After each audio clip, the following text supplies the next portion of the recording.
This is the reigning president, Barack Obama. Don't tell anybody. But Bernie Sanders is the guy that is my president.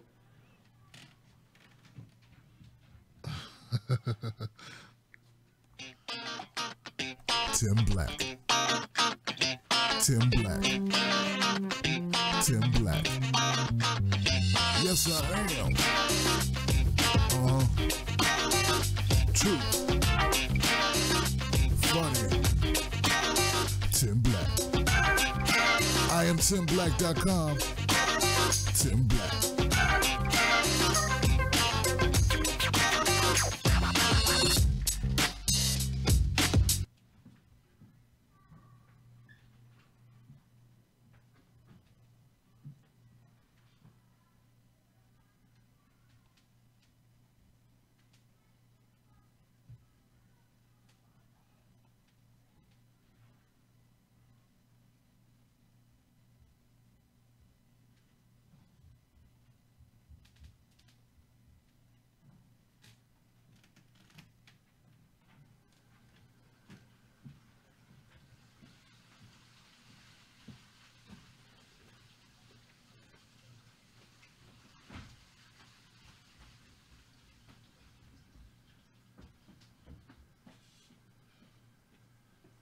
Yeah.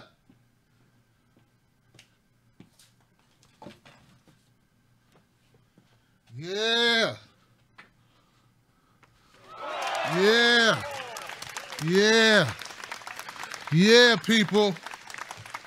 Yes. Yes.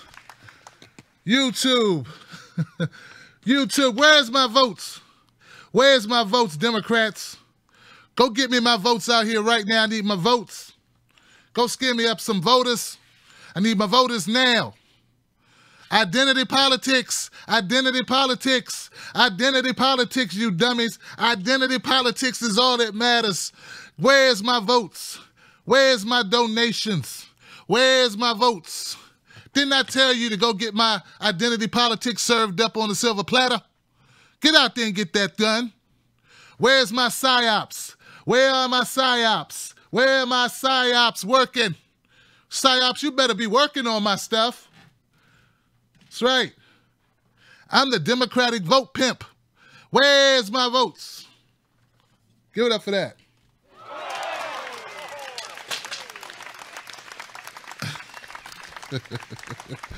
Hey everybody, how you doing? Welcome to the Tim Black at Night Show. I'm so glad you could be here tonight. My people on Facebook, people, what's going on? How you feeling?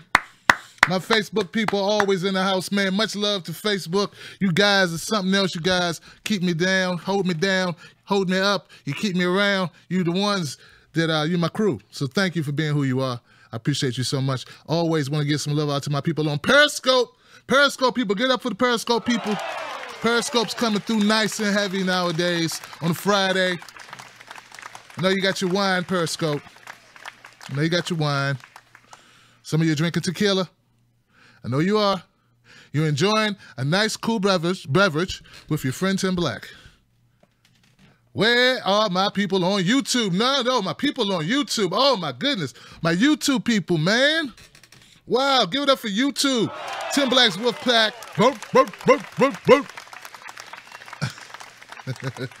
My people on YouTube. And you know what, man? All those platforms I just named, they don't really mean anything. You know, the platforms themselves, because it ain't about platforms. It's about people. The other P word, not pork, people. That's what it's really about. And I think the powers that be realize that now. You know, they're starting to realize, like, uh-oh, these people are people. Not everybody is crazy. Not everybody, well, not crazy, but not everybody is so easily led astray. And I got to remind myself that there's some good people out there who got my back. It's been a lot of chatter going on. It's been crazy. You know? Somebody said Tim Black ain't even black. Like, what? Man, I'm telling you, make up to all types of stuff. Tim Black ain't even black. You know? I think Tim Black is in Russia. Who knows if Tim Black's really in Maryland and D.C.? Man, maybe Tim Black's in Russia. I think he's in Russia. That's what I think. Look at him. Look at him. He looks just like Putin's cousin on his mother's side, on his father's mother's side, on his cousin's mother's father's cousin's side, the one they don't talk about much at dinner in the Kremlin. Man, it is hard out here for a brother, I'm trying to tell you. But you know what, though, man? I want to give a shout-out, before we even get really into this, I'm going to give a shout-out to all those people who emailed me, who reached out to me, emailed me, and was like, Tim, go to hell, Tim Black. Go directly to hell, Tim Black. We're tired of you, Tim Black. It's like, oh, God. Thought it was going to be a pick-me-up. Motherfucker, he started talking about my mother, man. Don't talk about my mother. She's still living, but don't talk about her. What's wrong with you? I've been accused of everything except being a child of God. Everything. How dare you, Tim Black, speak out? Like, I'm real. Look, man, I've been at this so long. But I didn't care till I got into politics. You know? Like, I've been at war with big people on YouTube, like people with like millions of subscribers, hundreds of thousands of subscribers. You know, I've been in battle with Tariq Nasheed. I was in a battle, little tiff with Tariq Nasheed. Big name people, you know? Never bothered me, really. You know, I made a couple videos, didn't get to them. Been in battles with amazing atheists. You know, guy got millions of subscribers, you know? You know, made videos mocking me, had this crew draw pictures and shit, just horrible. But it was, you know, let me keep going. Been at war with like Tommy Sotomayor. Yeah, Tommy Sotomayor, big YouTubers, you know?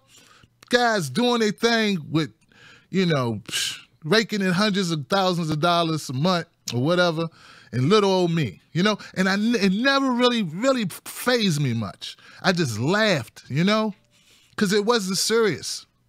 It wasn't serious. It was just like, you know, in fact, me and Amazing Atheist became friends. And like, I've been on this show like 5 times. And, you know, and it's like, we're cool, you know.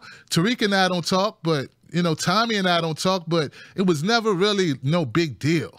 You know, just move on. But man, what we got going on here, man, on the left, oh my God, guys. I'm telling you, that is something serious. These people come for your everything. These people want to destroy your life. They want to destroy your life, man. They want you out the way, man. See, that's when you know, that's when I think there's other forces behind some of this crap, guys. Look, I'm going to tell you something. All you people out there who don't know what the hell I'm talking about, don't worry about it. All I'm trying to tell you is we got to fight and keep fighting for what we believe is true. I believe in you guys. I hope you believe in me. And as I look at this politics, as I look at like people making big stuff out of little stuff, like who cares if Trump fired Reince Priebus? You know, I don't care if you fired him. You know, Reince Priebus don't care if your mother got laid off. He don't care if, you know, like if your shop closed down. You think he's gonna miss a minute of sleep over us? Why would I care if this guy gets fired? You know, it's just another guy who's got millions of dollars socked away in some offshore account. Why I gotta worry about this guy? Why are we worried about him? You know, we could talk about it for a hot second, but it's not everything. Like, we got real problems in this country. We got problems. We got people who can't afford to get sick. You know, we got people right now in this country, right this minute, while I'm saying this joke. This is a joke I'm saying, but I'm telling you, it's going on. It's happening right now. Somebody's getting sick. They feel themselves feeling bad. They've been feeling bad last couple of days, and they're like sitting there somewhere on the couch, maybe, and you know, sitting on their couch or whatever. And God, man, they're thinking about all the aspirin they took. You know, it's like, God, I don't think it's helping. And they say, "Oh Lord, tell me if you've ever done this." "Oh Lord, I can't afford to be sick.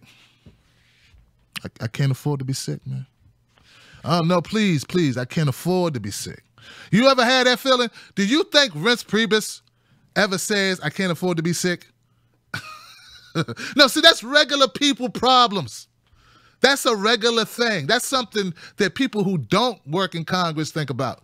That's people who are not big level politicians. That's regular people stuff. When you say, I can't afford to be sick. We got people with those type of problems. We got people who have one car that don't work. You know? Can't afford to get a tire changed.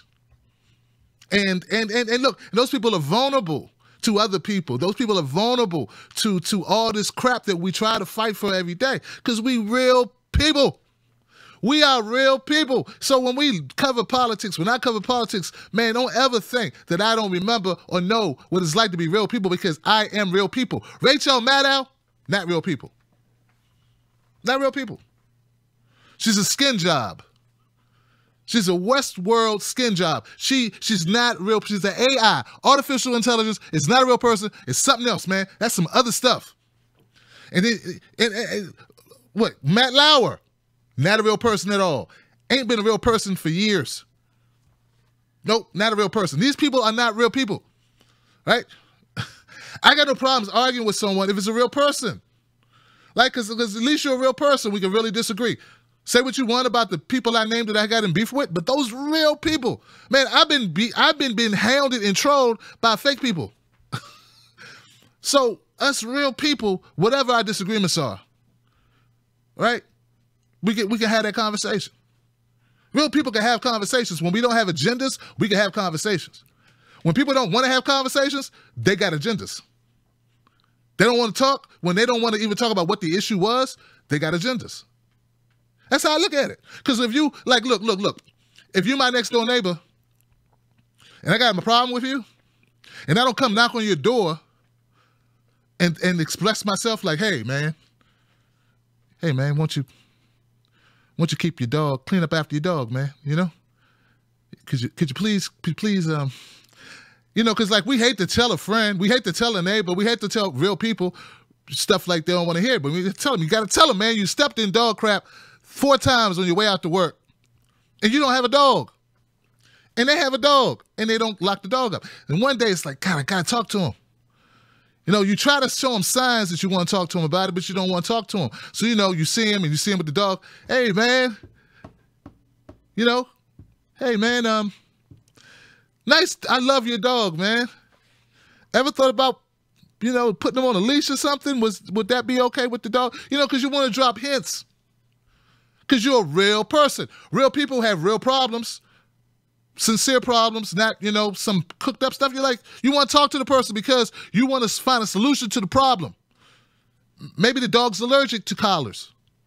You know, maybe there's some rare dog disease, canine disease, that if a dog wear a collar, something gets sick. Or maybe picking up maybe the person who walks the dog, the owner, has an allergic reaction to picking up dog poop, or something. Like you think of these things because you want to find a solution. But see, that's not what happens when you deal with people who aren't real people. People who aren't real people, you can't talk to them. They don't want to talk to you. They just want to do stuff to you. So we go through this. This is life. This is what happens. You know, when you can deal with a real person, sit down, talk, and try to get to the bottom of it, that's what's up. But see, what's wrong is in our country, we got a lot of fake.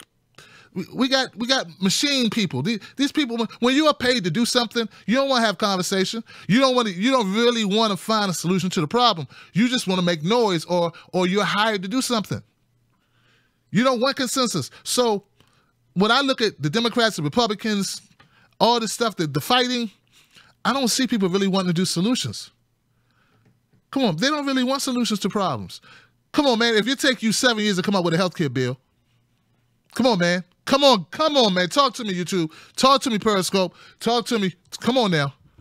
Talk to me, Facebook. If you have 7 years to come up with a solution for something, and you can't, I'm just saying, if you get 7 years, But you and a group of people that all supposed to be on the same team and whatever, and y'all can't come up with a solution, a good solution, something that works in 7 years, dog. Heck, man, in 5 years. If you got 5 years and it's a group of y'all can't forget that. If it's you got 2 years, if it's a group of y'all who get paid every day to come together, this is your job. It's not like this is what you do on weekends and y'all get together once a month. You want to talk about this thing. Well, damn it, I think it should be blue. No, I think it should be purple. And well, let's reconvene next month. That's not, I'm talking about people who do this every day.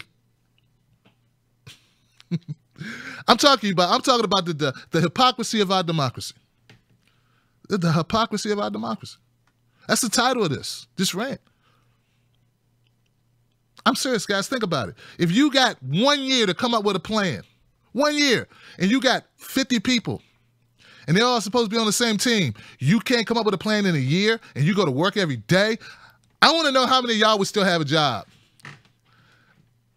I'm serious. Like, how many of you would still have a job? I know we've had to come up with hard solutions to problems. When I was in IT, you get 1 hour. You may get 3 hours. But by hour 6, they had to be up and running. I don't care if you got to bring in a new computer. I don't care if you got to run new cables. I don't care if you got to run upstairs, downstairs. I don't care if you got to spend the night. I don't care if you got to go to the store. I don't care if you got to build something by scratch. I don't care if you got to get on the phone with vendor, be on the phone with vendors. I don't care if you got to wake up, get out your bed, come into the office, go down in the server room and fix it. I don't care what you got to do. You got to get that done or you won't have a job. Your job will be gone. Your roof over here will no longer exist. So you mean to tell me these people had 7 years and they can't fix the problem? Well, this sucks. This needs to be replaced. Okay, come up with something.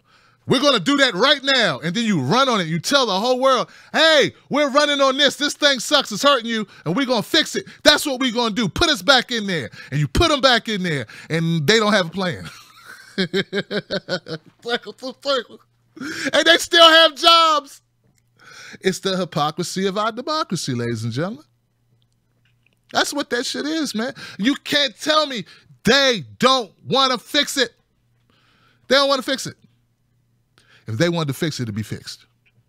Come on, guys. Come on, man. Come on, people. Come on, man. The failed drug war. It's been failing since the 70s. Since 70, some of you weren't even here yet. Since the 70s. They've been fighting, you've been fighting the war since 1970-something. Come on, seriously. You've been fighting the war since the 70s, and you ain't fixed that shit yet? You ain't win yet? It's almost the Jetsons out this mug. It's almost, we could be flying if we wanted to. Like, there's technology that they holding back right now. There are some amazing technology. We have look, the war on drugs started at a time before, like, we had all the stuff we have now.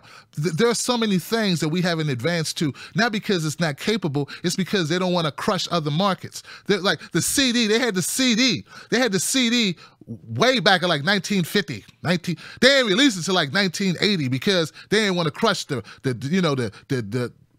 album industry. So just think about that. So we're advancing technology and we're underplaying it because we don't want to take money out of pockets of big corporations because they have the power to hold down technology. So the war on drugs has been going on for 40, 50 years, man. 30, 40 years, almost 50 years, some crazy number. And they're not winning it. So some point you got to realize that they don't want to win it. They don't want, they're not trying to win it. That's like, they're not trying to give you health care. They're not trying to fix the environment. They're not trying to, look, they're not trying to fix the war on drugs. They're not trying to eradicate drugs. They're not trying to do any of these things. They're not. It's the hypocrisy of our democracy, folks. It's all a lie. It's a sham. I got to be the one to tell you. Somebody got to tell you. Rachel Maddow ain't going to tell you. Joy Reid ain't going to tell you. Chris Matthews ain't going to tell you. Keith Olbermann, he ain't going to do a long rant on that shit. He'll talk about Trump all day. He won't tell you that it's all bullshit. I'm telling you, it is all BS. It is all BS. Ain't nobody trying to fix nothing for you. Nothing. Anything that's broke is broke for a reason, and it's usually money attached to it. Somebody got some money somewhere, they want to keep it that way. Or they broke it on purpose because somebody's making money off of it. That's the only reason why, man. What else would there be? Well, I think that there's a philosophical difference between they see the world this way and each group sees it this way, and then, you know, got this thing of people, you know, sometimes we feel this. No. It's money. It's money. It's the hypocrisy of our democracy. They tell us that our vote counts, and then we look. I saw a study where it showed that for something to become a law, that like 70% of the time, it takes big money to get it done. It's not the people. Like when the people want something, it has like a 20%, 30% chance. But when big money interests want something done, like 70% of the time it gets done. They own our government. They own it. When people say we can't get money out of politics, they're lying. They can get money out of politics. If you can start slavery, end slavery, take somebody to the moon, I know some people don't think they did. I'm saying I think they did. If you could do all these great things, yeah, you could get money out of politics if you wanted to. If they wanted it so anybody could run, like you and I could run for any office, if they wanted to really be a government for the people, a country for the people, by the people, if they really wanted that, well, they would make it so that everybody could run, anybody could run, and to let the best person, man, woman, black, white, Latino, Asian, Native American, whatever, run. So it's the hypocrisy of our democracy. You don't think they could make it that way? This is made by people. But see, when you attach money to it, then you get your hypocrisy. And I think it's crazy that there's some people who don't understand. And I understand why, because they watch TV, they listen to music, just like I used to do all the time. You watch TV, you don't want to get no heavy conversations, you don't want to think about this stuff. It seemed too big for you to even think about. Why even think about it? Why not just, hey man, let's just chill out. Let's smoke some weed, let's drink something, let's go to the club, let's go catch a movie, let's make love, let's do whatever, let's get our minds off this, let's play a video game, let's read a comic book, whatever you like to do, whatever is your thing, whatever your jam is. So they don't even know what's going on. They think we're crazy. They think we're crazy. They think we're part of like some group that's like strange group of people. But really, they're the ones that's strange because they don't even know what's going on, and they just wonder, things happen to them, and they go, why'd this happen? It's because it's all corrupt. So at some point, we all just got to accept what we got, and then we got to say, are we willing to go through all the struggle, all the pain, all the drama, all the exertion, all of it in order to make something better? And I say, damn it, yes, because I don't have a choice. It's hard to turn back once you know what's going on. You want to fight it. Some people don't want to fight it no more, though, guys. They just want to make money off it. They want to get a place at the table, a seat at the table. That's all they want. And they want to crush your voice. They want to shut you up. Not because they want to shut you up because they're evil, because they got money riding on it. Somebody say, go shut them up. Somebody say, go tell, you need to do this. You need to do that. You need to do the other thing. It's our democracy. I don't even know if you want to call it that. I call it an oligarchy because the money rules it all. So I think that we got to come to grips with that and just realize who we dealing with. Some of us, I had a long conversation with a friend, and it's like, I think some of us don't realize the seriousness of stuff we talk about here. We talk about DNC fraud lawsuits. We talk about Clinton foundations. We talk about corruptions of political parties, and you start making noise, that starts getting weight. You start talking about uniting. You start talking about fighting the system. You start talking about ending mass incarceration. You start talking about ending prohibition on weed. You start talking about all this serious stuff. You start talking about Syria. You start talking about Russia's a lie, that Russia's scared crap is a lie. You start doing that, you start getting a little momentum. It start getting bigger and bigger and bigger. And then when drama comes, people like surprise. Like, ain't we been talking about infiltration forever? Haven't we been talking about smear campaigns forever? I thought we the smart ones. I thought we knew this stuff. I thought we knew that this stuff happens. Evidently, we didn't know.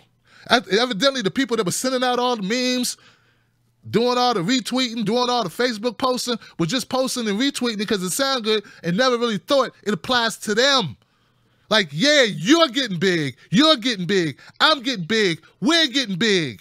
We're getting bigger. And people are looking around like, hold on. What's this messaging going out that ain't according to our playbook? Susan, check the playbook. Was it in the playbook that they were going to call us corrupt sons of bitches? Was that in the playbook? No, it's not in the playbook. It's not in the playbook. You sure? Rob, is that in the playbook? Not in the playbook here, sir. Well, damn it, we need to put a stop to this. Throw money at these losers over here and go in there and shut this shit down immediately. I sound like Negan off of Walking Dead. I'm gonna shut that shit down immediately. Shut it down. Negan was a hard, mean bastard, but he was so fair, wasn't he? He told you what he was going to do, then he did it. I know it's off topic, but I like people who tell you what they're going to do, then they do it. What I don't like is people who tell you what they're going to do and do some other shit. Then they do other stuff. But anyway, back to this, man. We're under assault.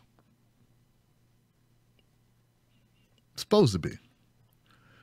Oh, I get it. You thought revolution is easy.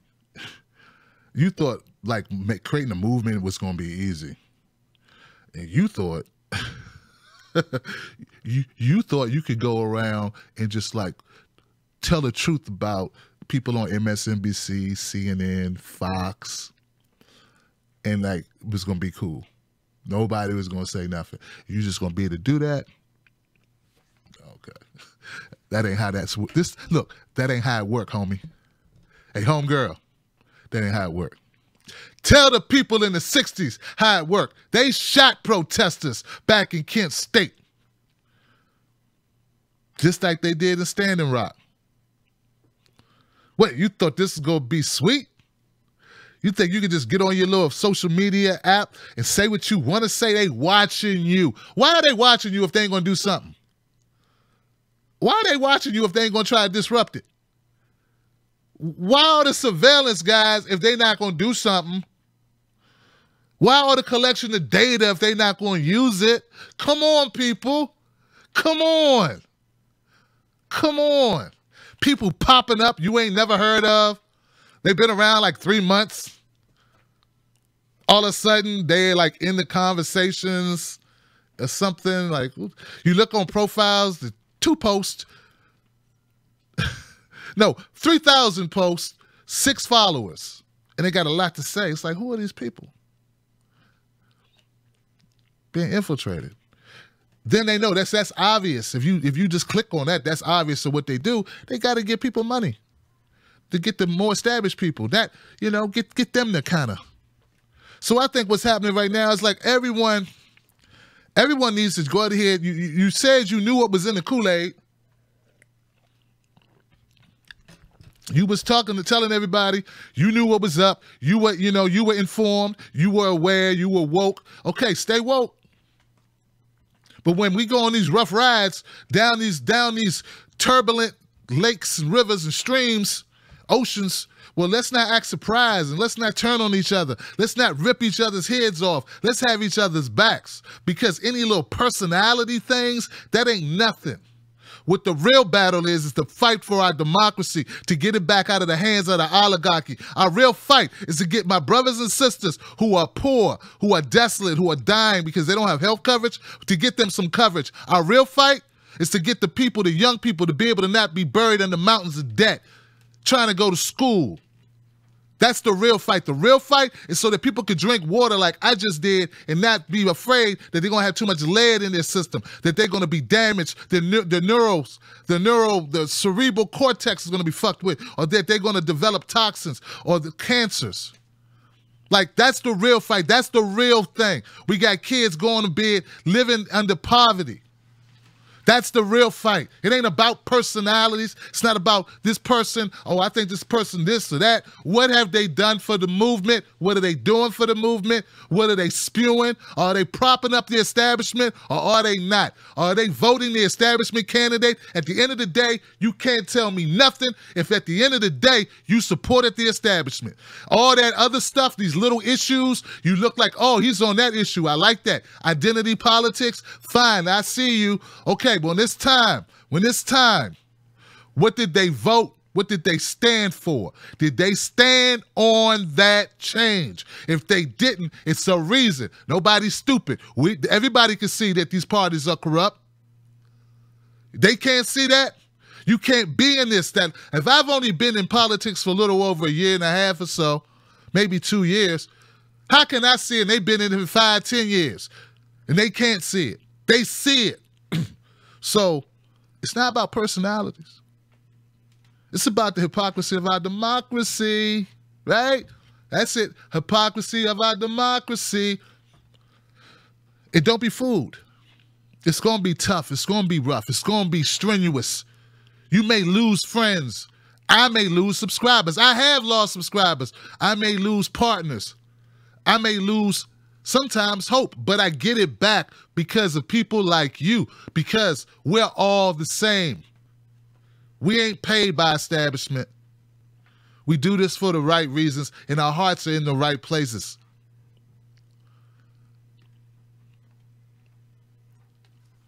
That's all that matters. All right. Welcome to Freedom Friday, guys. This is the night when people get to call into the show and they get to say what's on their minds. No one cuts you off. No one talks over you. No one curses you out unless you curse them out, I guess. I tend not to curse people. I don't know. It's just my way. But yeah, it's Freedom Friday. You call up, you get 3 to 5 minutes to say whatever is on your mind. You can start a conversation on a subject, and the next person calling up may chime in on it. It's a great way to talk to people all over, because there's no limits to this. And I encourage you all to call in. The phone number is 319-527-6212. 319-527-6212. Call in now and be a part of it. I only have one criteria, just one. Well, I have two now. I had to go to two. All right, I'm sorry. I had to go to 2 criteria. But don't worry, it's easy criteria. It's real easy. One is no hate speech, right? Thank you, Plinky. Thank you, Plinky. Plenty K. Okay, it's only 2. We only got 2 criteria, and it's real simple, okay? First criteria is no hate speech. Don't call up blaming the Jews. When you blame entire groups for anything, any ethnic orientation, whatever, that's hate speech. We don't do that, okay? That's my criteria. If you like that's too harsh, well, you know, sorry. Can't do that. Okay, the other thing is no promoting other channels. No promoting other channels in my comment sections. If you like their other shows, they're so great. I'm sure they'll be streaming soon. I'm not connected to any other entity that streams on YouTube. Nobody else. This is just Tim Black TV, TBTV, 4 years strong. We're going to keep going. So that's the only criteria. Don't promote other people's shows in my comment sections on my phones, and no hate speech. And I think that's pretty fair. I think that's fair. I know some people think it's not fair. They should be able to do whatever they want on your show. And I don't think that's true. I don't think that's fair to say that. But anyway, it's the internet, man. It's how, you know, it's crazy. I thought I was, yeah, dude, I put the phone line up. What's wrong? Well, I wanted to call up and talk about how I hate blacks, how I hate white people. But now call another show and say that. You know? I'm sorry. I'm sure it's YouTube. You can find some hate show that lets you call up and use hate speech. You got to do that here. I want to call up and talk about Koreans. Well, call up a Korean show and talk about them. Why you call my show with that? It's crazy. If I got the right thing, I don't even need this. All right, I'm going to go to my first call, guys. I'm going to take calls in the order that they came in. Let's get as many in as possible. I love you guys. Let's see what we got. We got a 562 number. Facebook Periscope, where you at? Have you called in Facebook Periscope people? I'd love to hear from my Facebook Periscope people. 562, you're live on Freedom Friday. What's your name and where you calling from? Tim Black. This is Marvin from California. Marvin's up in this see what I'm saying? Marvin, my brother, man, thank you for, look, man, hold up, man. Let me thank you for the DM you sent me, brother. Right on time, man. I appreciate you. You know what I'm saying? And much respect to you and your family. Thank you very much. Well, I mean, the intention of my call is short and sweet. I just wanted to say it out loud for the Wolfpack, for anybody else, for anybody that's riding the fence of following you or supporting you. Tim Black is the truth teller. And truth, we all have our own world views. A lot of times they coincide. A lot of times they clash. But usually you should be able to come together on the truth. And you might say something that might offend somebody. They might stop following whatever. But then know that there's going to be somebody else that's going to be like, that's going to, send that little alarm off to them, be like, man, this is a brother that's hitting it. So, I mean, it's just like life. You're going to, real life. I mean, that sounds crazy because you're talking about real life and the issues. But what I'm saying is that throughout the course of your life, you're going to have people come in your life, come out your life, people you work with, acquaintances at work, and so forth and so on. But how it all pertains to your show and what you're doing is how I see, at least, and I think a lot of other people would agree, is that if you're putting out the truth, yeah, you might say something that I might not agree with, but in the bigger picture of truth and justice for all, especially those who aren't necessarily represented right under the color of the law and justice in this country, we should be able to, put aside pettiness and agree on the truth. Tim, just do what you keep doing, bro, and I'm gonna go off and on a tangent, so let me stop. Peace, Tim. Peace to your fam. Peace to the Wolfpack. Have a great weekend. Love your show. Love you. Peace. Love you back, Marv. Appreciate you, man. That's my brother right there, man. Sometimes I get down, I hate when I get down, man, because there are people that find joy in it. Yeah, there's people that find joy in it. They think it's funny. But I thank you, Marvin, for what for calling in. And I'm making a transition, I guess, into something, where I'm going to have to get used to that, and it's not going, okay. I did a rant earlier this week. Some people said it was the best video they ever seen in their life. Others said it made them uncomfortable. That's life. But I tell you this, I'm not scripted. So I don't I'm a real person. So real people like you, like we're going to do and say things sometimes you're going to disagree with. That's because we not programmed. We're not robotic. We don't have a bunch of people like, well, you need to do it this way and do this and say that. And, we don't have that. So we're going to do this. It's going to be disagreements. There's going to be problems. There's going to be miscommunications. These things are going to happen. I think that's part of the sign that you're dealing with authenticity. Even if you dislike it, I would hope people can realize that's an authentic person. Because inauthentic people don't make mistakes. Inauthentic people don't do XYZ. Scripted people do XYZ. Scripted people who follow a strategy do XYZ.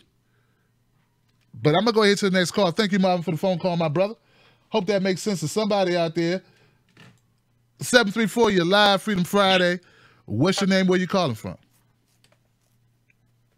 Hey, Tim. This is Kilo Hoyle from Detroit, Michigan. How are you? I'm good, brother. How are you? Pretty good. So,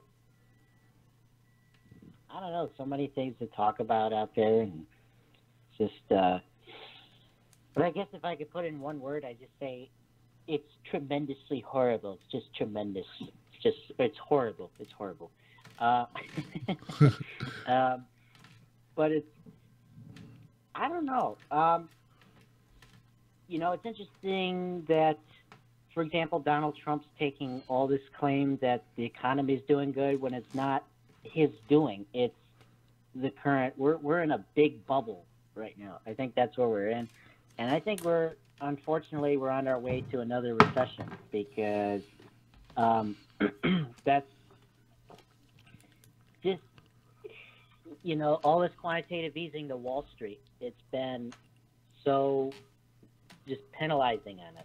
And I just wish that someone from the deep state would remove themselves from the deep state instead of just being with the deep state. It was good to see Ryan's Priebus fired, but, having rinsed... Oh, hold on. They can't hear the caller. Hold on, brother. They said they can't hear you. Oh, okay. Sorry about that. It's kind of... Caller's volume is real low, they say. Let me see. Maybe if I put my headphones on, I can. Hey guys, were you able to hear? Were you able to hear Marvin? Calling volume equal 2, Tim's volume equal 11. Let me see if I can turn you up any more than you are. All right, let's see. How about that? Let me check and see if I can do anything. Let me see if there's anything over here I can do. Okay, talk. Hello? Yep. I'm still here. Yeah, I just wanted to. Well, you got to. Well, go ahead with your no on Marvin, too. They said they couldn't hear him either. Marvin was quiet, too. Tim could barely hear Marvin. Oh, did they? Yeah, they said Tim can't hear caller. I can't hear him. I think it's laptops and speakers ain't all that. Only Jeremy's allowed. Nope, my volume is fine here. Gotcha. Marvin, someone said Marvin was fine. Maybe it's just Marvin was. I get like everybody's computer's got different volume settings. I hear you fine, right. And let me check one thing. I'll check my system just to make sure. I don't know if that'll help, but okay. Well, keep going, my brother. So, what is it about Trump? You said that Trump's with the jobs. And he's taking credit for job growth that you said is artificial, that it's because we're in a bubble and that bubble will soon burst? Yes, I really do think so. It's not his credit. He's going to take credit, but it's not his doing. It's been happening under the whole Obama administration, but it's pretty artificial. The same thing happened with George W. Bush, extended from 2006 to 2008, and then we had our crash. So it's possible that people should start thinking about maybe trying to urge their Congress members to try to remove the so-called fiat currency, so that way, allow Bitcoin to be used, allow copper to be used as money, allow gold, silver, platinum, precious metals be used as money, allow,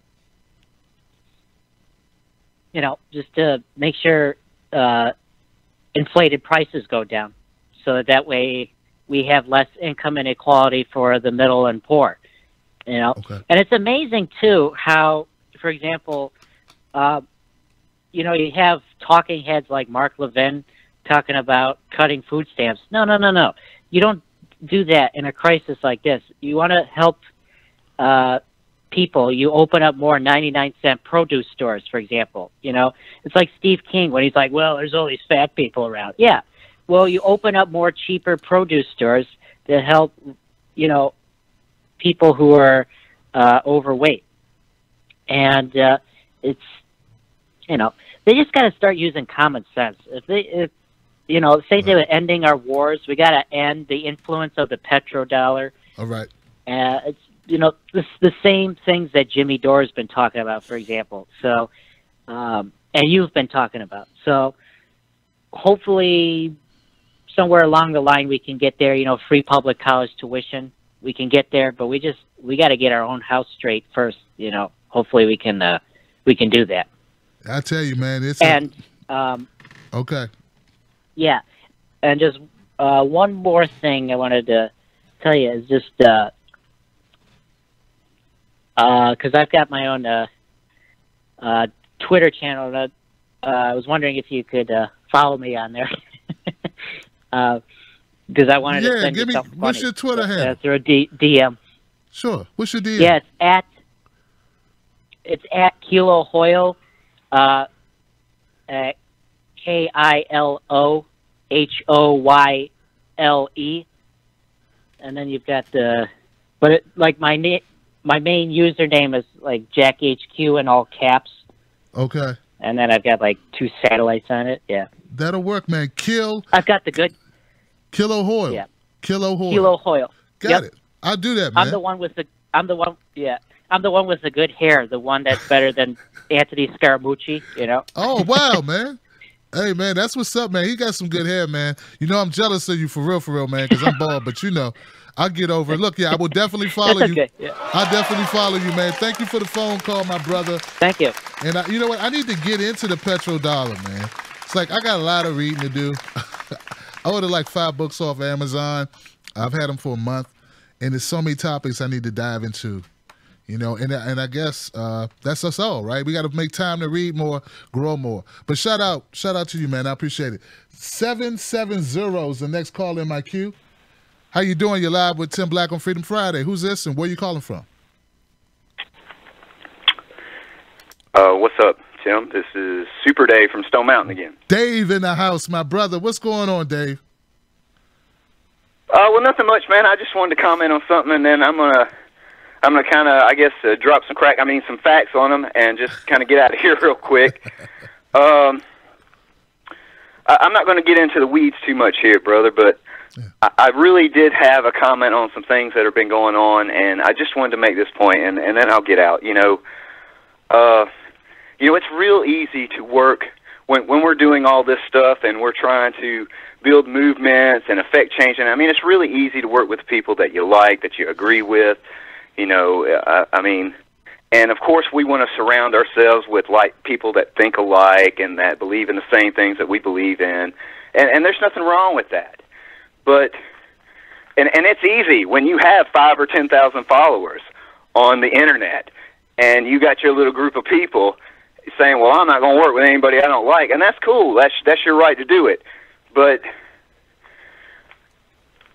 when you get to Washington and you're in Congress and you're actually trying to affect change, I got news for you. You are going to work with racists and bigots and homophobes and people that want to murder people overseas, murderers, child molesters, because that is how things really are. Now, I get it. You don't like those people. You don't want to deal with them. You want to shove them aside. You want to pretend they're not there. But that's not the way things work. The entire U.S. government is full of these people. And when you find the opportunity to find common ground with someone else, you freaking take it. You don't get all self-righteous and say, I'm not going to work with them.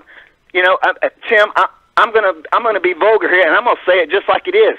If I thought I could get on my hands and knees and suck Donald Trump's dick, and it would give the people of America universal health care, I would take it. I wouldn't think twice about it. I don't care what kind of person he is. I don't care what people think about me. I don't care about who follows me or people's opinion of me. I want to help people. That is supposed to be our goal. So, I'm just going to leave it there, man, because I'm not going to punch down at folks. I'm not going to do any of that stuff. I just want to say that it takes a real hero, a real leader to stand beside the people you don't like and work with them to help others. If you're worried about how many people follow you and your reputation and shit like that, you worried about the wrong things. I mean, Bernie Sanders has spent his entire career working with bigots and homophobes and racists to get things done. That is how you get things done, is work with people that don't agree with you, no matter who they are. So that's it, man. I'm just going to get out of here right there. That's what's up. I love you, Tim. I love you too, man. Thank you so much for saying that so poignantly. And just keeping it real, man. And just putting your heart in it. And just, Dave, but brother, man, you know, Dave, you've been calling for a long time, man. And we tell it straight, you know.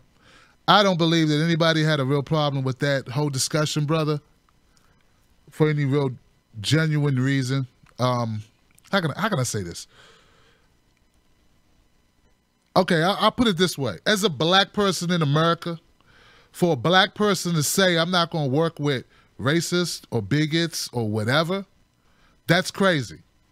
Because we've been working with racists and bigots our whole time. Lyndon Johnson used the N-word regularly. Regularly. I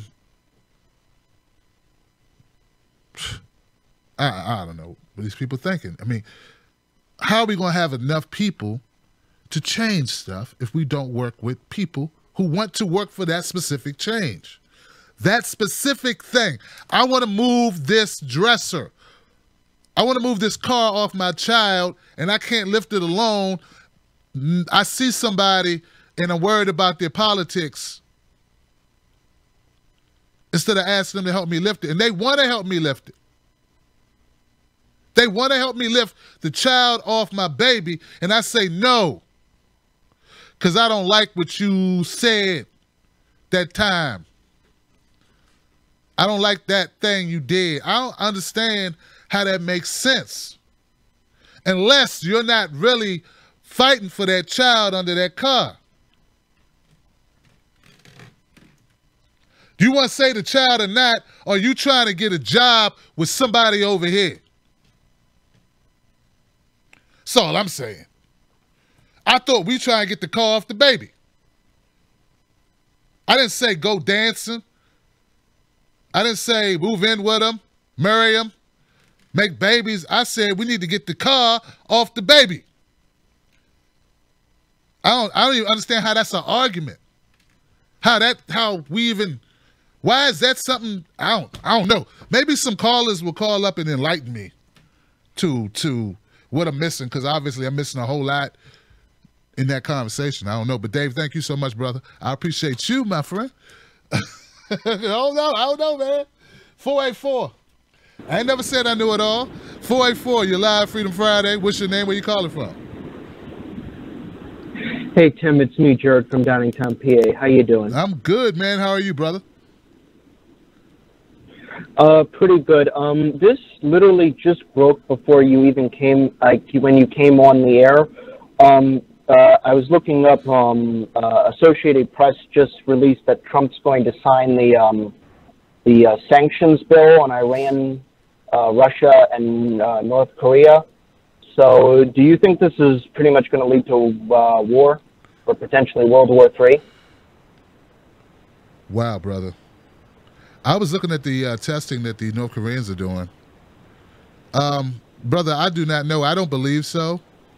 I just don't believe it, because I think at the end of the day, no one wants annihilation, but I think it will inch us closer to it. Like, you know what I'm saying? So I don't think this is it, but I think this is pushing us closer in that direction. What do you think? But what about the Iran deal? What do you think? I think it's going to kill the Iran deal. I think we're probably going to invade Iran either this year or next year.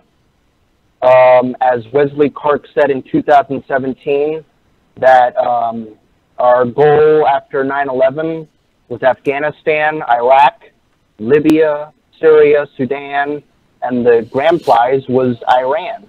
And it's all about American imperialism of the corporate oligarchy that controls this planet.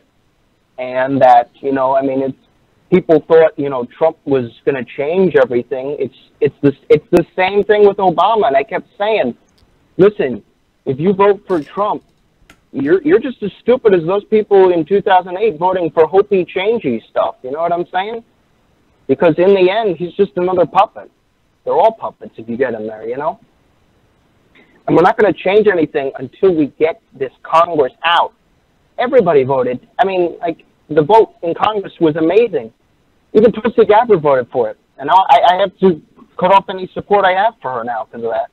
Because I will not vote for anybody who votes for war. And this is going to lead to war. They're already getting rid of our embassies in Russia. I was just reading that. I mean, I watch RT all the time, and they were talking about that by September that a lot of our embassies are just going to have to be closed, and it's probably the worst is yet to come. So this is awful. And I have a brother who's in the Army too. I mean, I really hope he doesn't have to go to Iran. I really hope that, but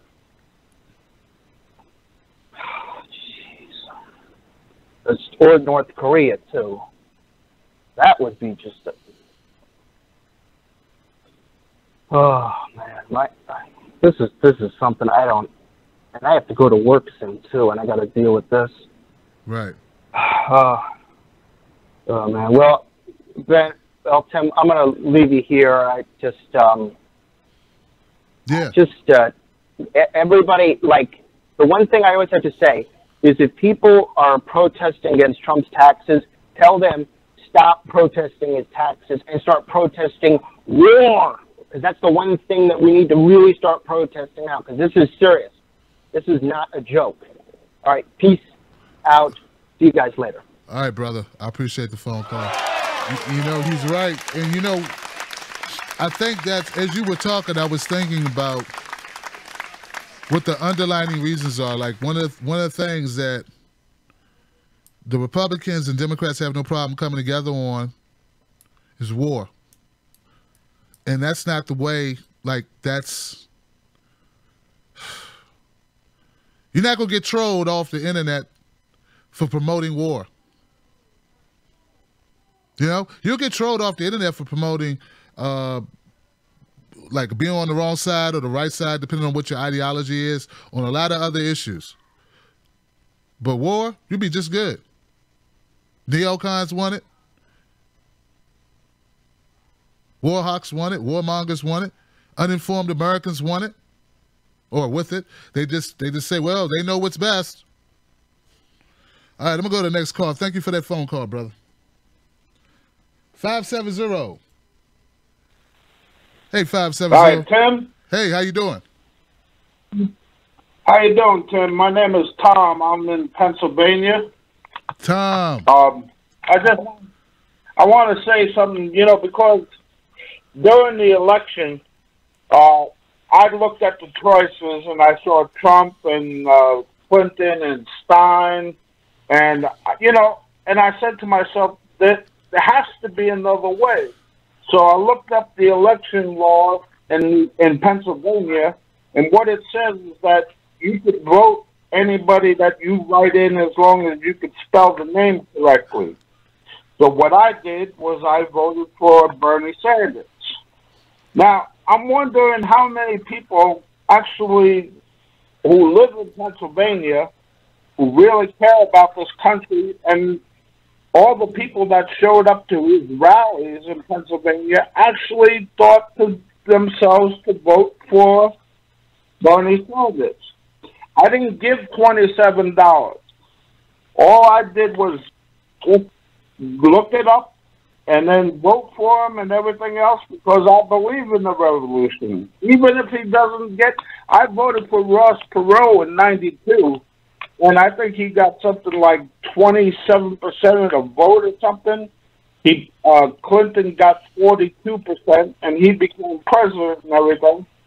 But when you talk about, and I like your show, when you talk about empowering yourself and empowering the individual, that's the kind of stuff I'm talking about. You don't have to, I mean, if Bernie Sanders never told anybody in Pennsylvania, look, you could vote for me as a write-in, there's no requirement as far as candidacy goes.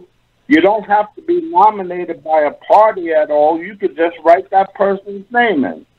And, I mean, if he had said that, or maybe he did, and I don't know, there's a lot of people in Pennsylvania who didn't even think of that.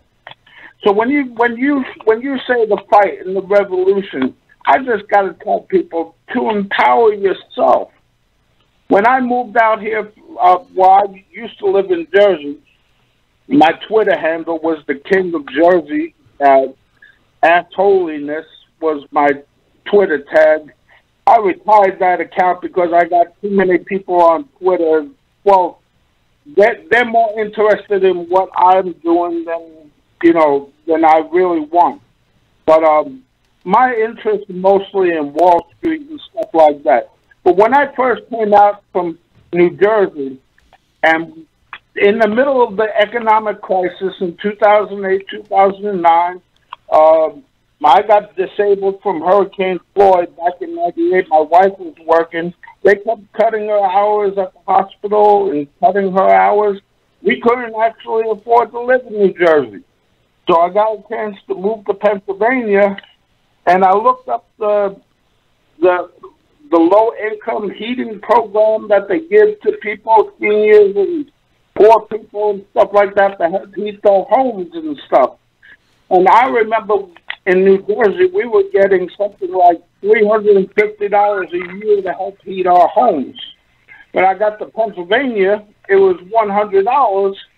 So what I did was I went to the website, the government website, where it says how much is allotted, and apparently the qualifications are twice the poverty limit.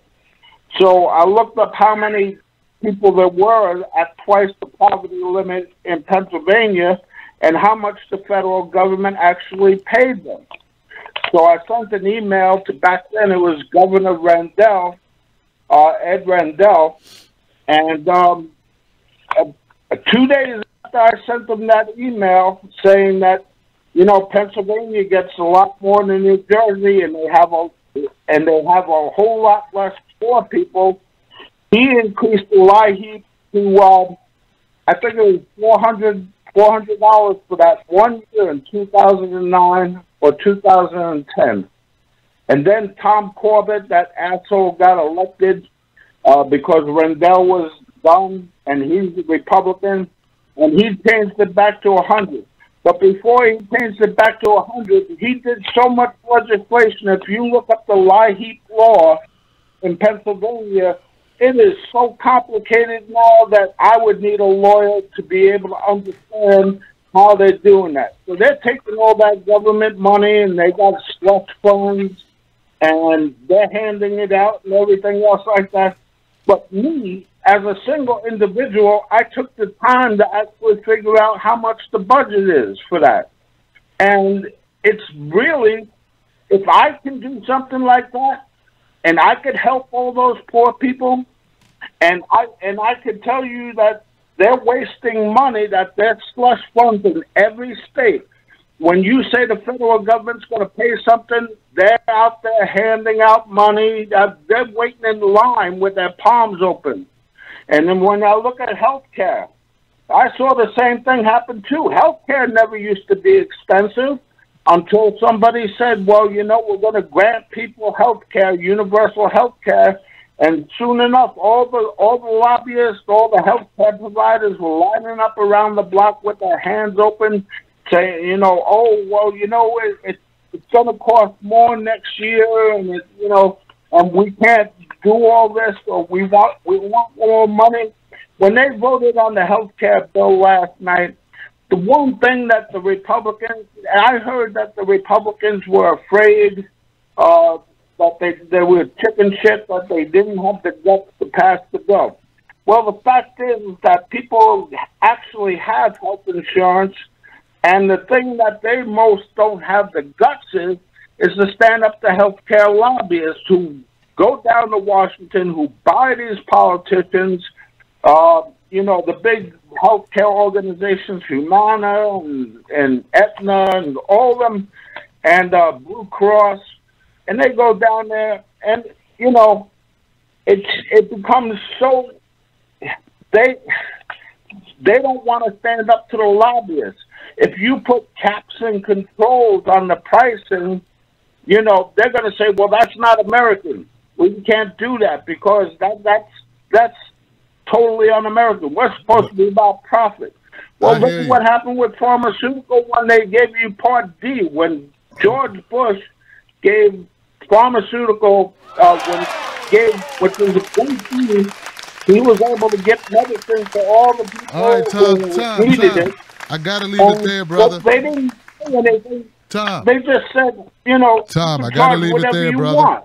I gotta leave it there, Tom. I want to thank you for your phone call, though, man. And I appreciate you calling in to Freedom Friday and letting your voice be heard, my brother. Gotta keep the limit, gotta keep the time limit and get people in on the calls. But I do appreciate you, my brother. And you're right. It sounds like you're a damn good citizen. Someone in the chat room while you were talking called you a good citizen, and I agree with him. And your ability to go through and determine what was BS and what was not and actually do something to help the people, man, that's phenomenal. I want to encourage you, Tom, to join up with other organizations, something local, nothing big, man. Smaller the organization, you can see everything that's going on. Join the organization locally and get involved. You sound like a great mind. These small organizations need great minds, brother. Not just on Twitter. Join something. Put it to work. The community needs you. All right? Thank you once again. I appreciate it. All right. 863. Hey, 863, you're live, Freedom Friday. What's your name? Where you calling from? Oh, wow. Am I really on? Yes. Hello? Yes. Wow. Yes, my name's Ash. I'm actually calling from Japan. Hey, Ash from Japan. Give it up for Ash, guys. What's on your mind, Ash? I'm actually really relatively new to you. I followed Jimmy Dore for a while, and I heard your name mentioned a few times, and I found your channel by mistake, and I really love what you do. Thank you, Ash. Jimmy's my brother. Also, I lived in America. I grew up in America. And I want to talk about healthcare today if possible. Yes. And, well, in Japan, we have universal healthcare, and it's actually illegal not to have healthcare. In Europe, some places in Europe, it's also illegal not to have it. But because I grew up in America without healthcare, I got my arm broken twice. The first time I got it broken, I had to hold it still for a few months because we didn't have the money to go get it fixed. The second time I broke the same arm, it really looked pretty bad. So we finally went to the hospital. I got a cast for the first time, and the doctor said, "Oh my gosh, you had this broken twice." Like, yeah, I had it broken twice. So what did you do the first time? Well, just held it still and just pray to God that everything is okay. So I grew up without health insurance. And the thing is that my nationality is not actually American. I'm Jamaican. So we have a lot of bush medicine, a lot of natural medicine that we use. So my family didn't really care much about healthcare in general. But I will say this, though. I know right now America has an issue with healthcare, and it's always been that way. As somebody who's never had healthcare in America and has healthcare now, my question to you is that if healthcare should pass right now, would there be also a downside to it? Because one thing I have to say about America is that people love medicine there, love drugs. If you have a headache, get a pill. If you have a toothache, get a pill. If something hurts, get a pill, get a pill, get a pill. And when I was in Jamaica, I never had any pills. You have to basically rest up, eat properly, and just, keep on moving.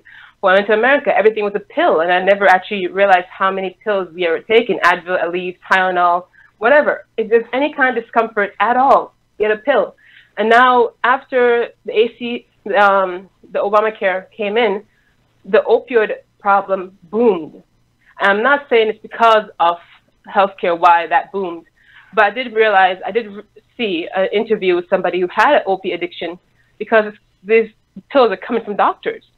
And because her insurance were filling those prescriptions, she kept going, and she actually got off the drugs or the opiates when she lost her health insurance. So although I do think health insurance is a human right and it's something necessary, I'm wondering, with the mentality of the whole take a pill, take a pill, take a pill, is there a consequence, or is there maybe a detrimental thing that might happen if it becomes widespread that everyone can get a pill very easily? Wow. Wow.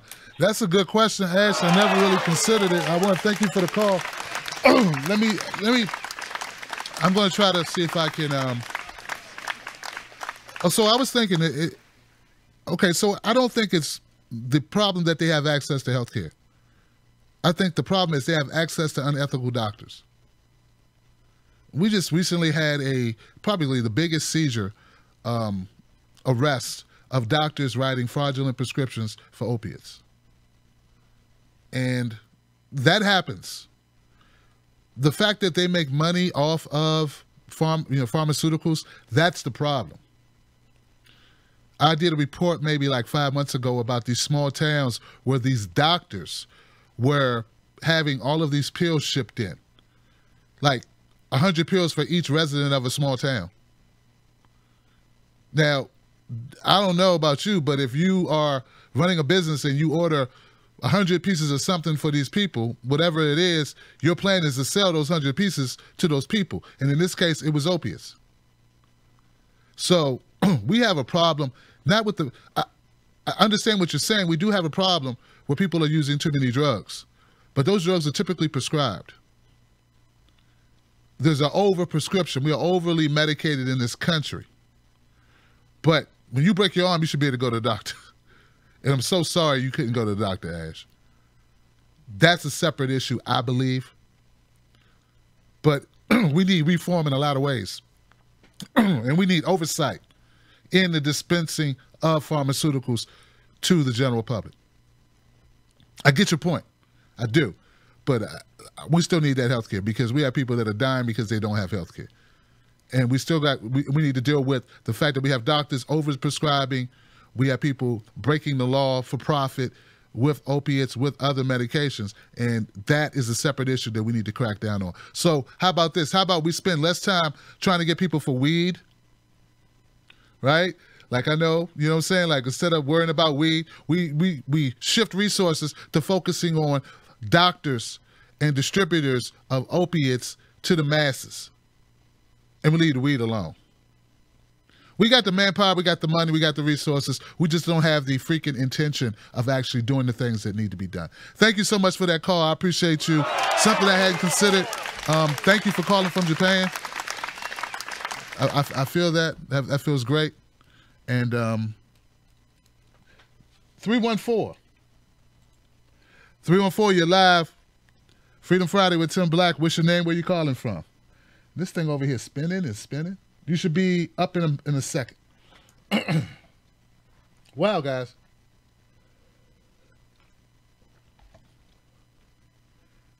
That sort of like reminds me how I grew up. You know, they say don't get sick. Hey, 314, how you doing? You're live now. Oh, hey, Tim, what's up? What's up, man? Don Bay, what's up, man? Dime Bag, what's up, man? Oh man, I'm just chilling on this Friday. I just wanted to talk about I called in to talk about the Kaylin Johnstone, the health care bill, and the stupidity of the identity politics that's going on. Can you hear me? Yeah, I hear you just fine, brother. They say they hear you. Go ahead. Okay. Like, identity politics is a tactic that's used, but it only works with stupid people.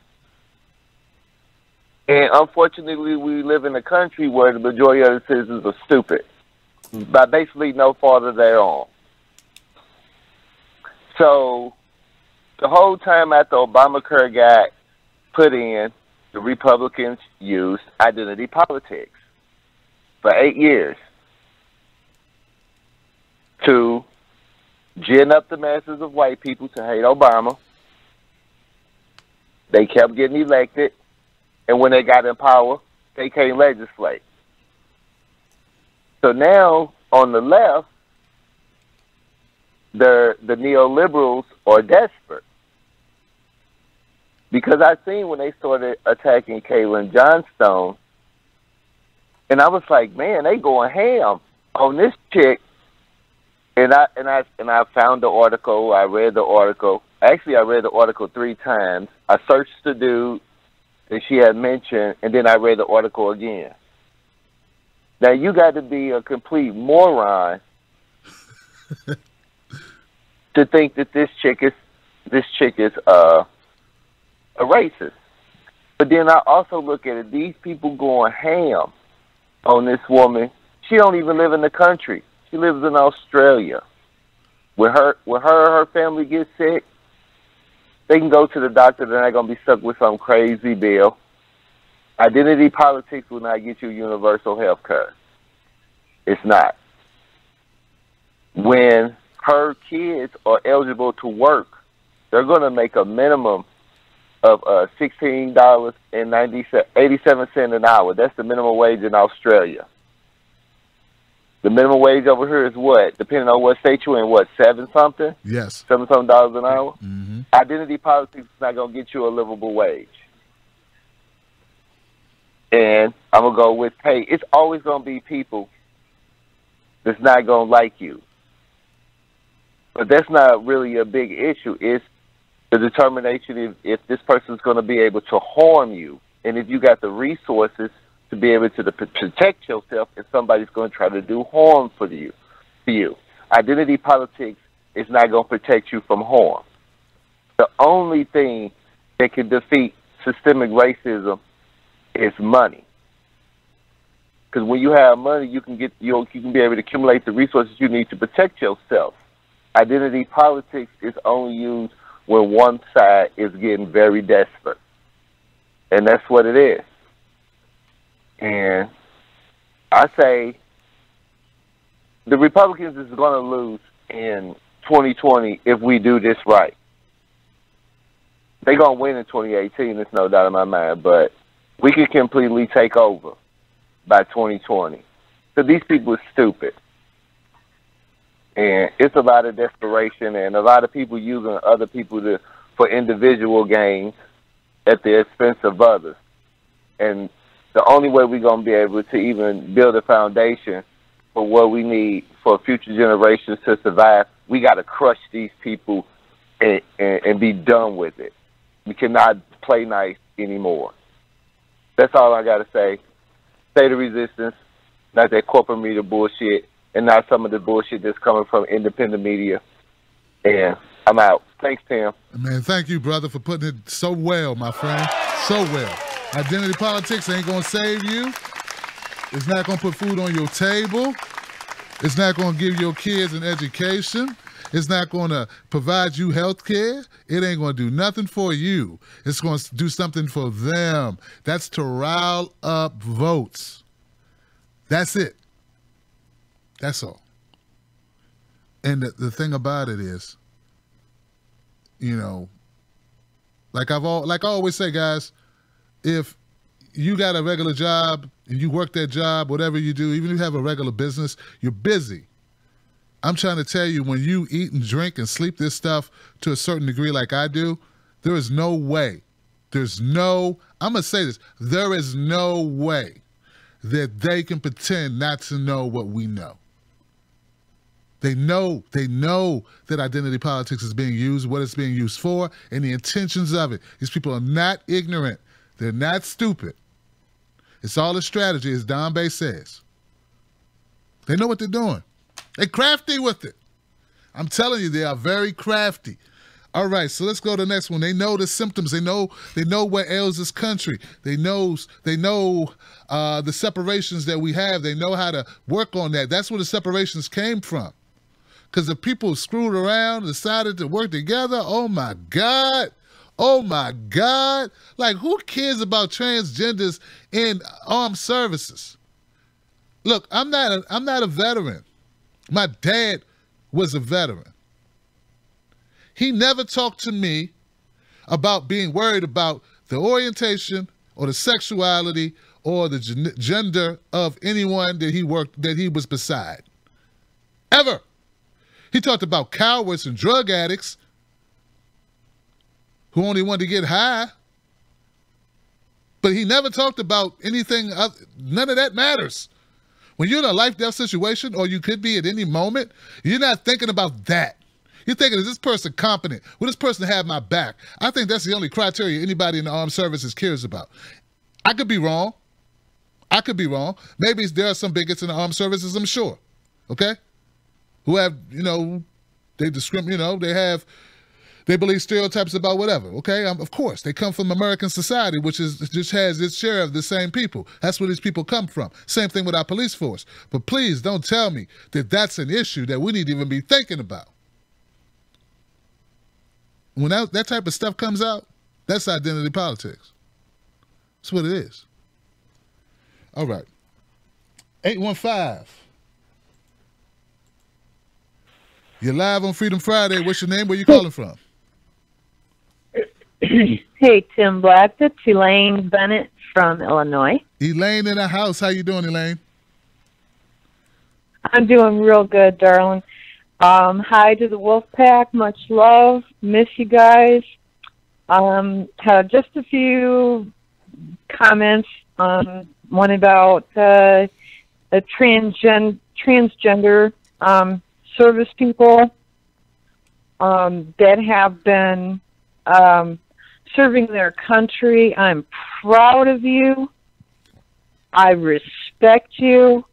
And if you want to talk about bravery in the uniform, what kind of bravery did it take to stand up and say, this is who I am and this is what I'm going to do about it? There's a hell of a lot of people that wouldn't do that. And you did, and I'm proud of you. And thank you for your service. Another thing that I wanted to say is that, I was reading a book to my grandson the other day, and it was about Goliath. And I was thinking about Goliath.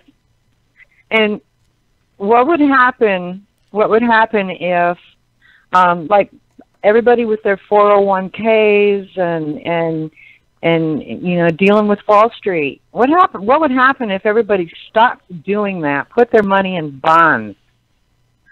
Would that cut the head off the giant?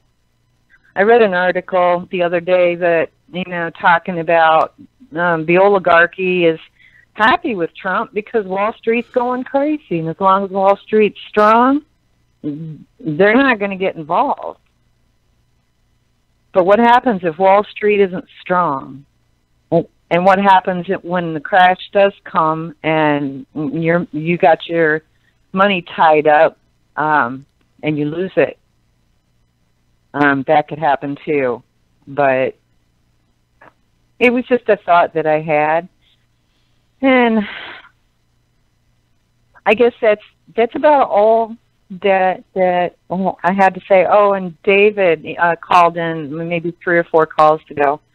Much respect there. I really like that caller. And that's all I have tonight. All right, Elaine. Well, look, thank you so much. It's always a pleasure to hear from you. I appreciate you, Elaine. You're a friend of the show and never change, I tell you. And I agree with you. I was just ranting about that transgender bathroom thing. Like, who has the stuff that grabs the news cycle is ridiculous, frankly. Not only is it disrespectful to people, but it's just also irrelevant. Like totally irrelevant. How many people how many people have a problem with that? Like these people sitting at home worried about that? Really? You need to be worried about bringing our soldiers home is what you need to be worried about. Worry about that, Donald Trump. Worry about that. Tweet about that. Tweet about bringing them home. Instead of tweeting about it, go do it. You're the president. Get it done. Do that. Then we don't got to worry about it. Let's bring them all home. I want everybody home. I want everybody chilling. I want them to be able to go on Twitter and tweet a lot like you. You know, come on, man. Seriously. All right. Anonymous. I'm feeling brave today. I'll take an anonymous call. How you doing? It's Freedom Friday. What's your name? Where you calling from? It's Curtis.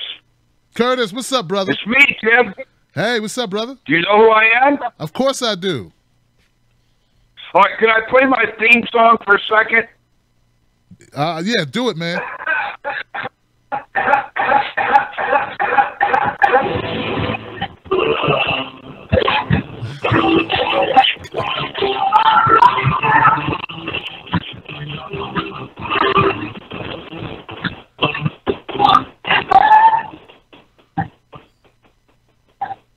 Anyhow. Yeah, I hear you, man. That's Black Sabbath. Hey, I wanted to call that. That's Black Sabbath, National Reality. It's old, okay, like me.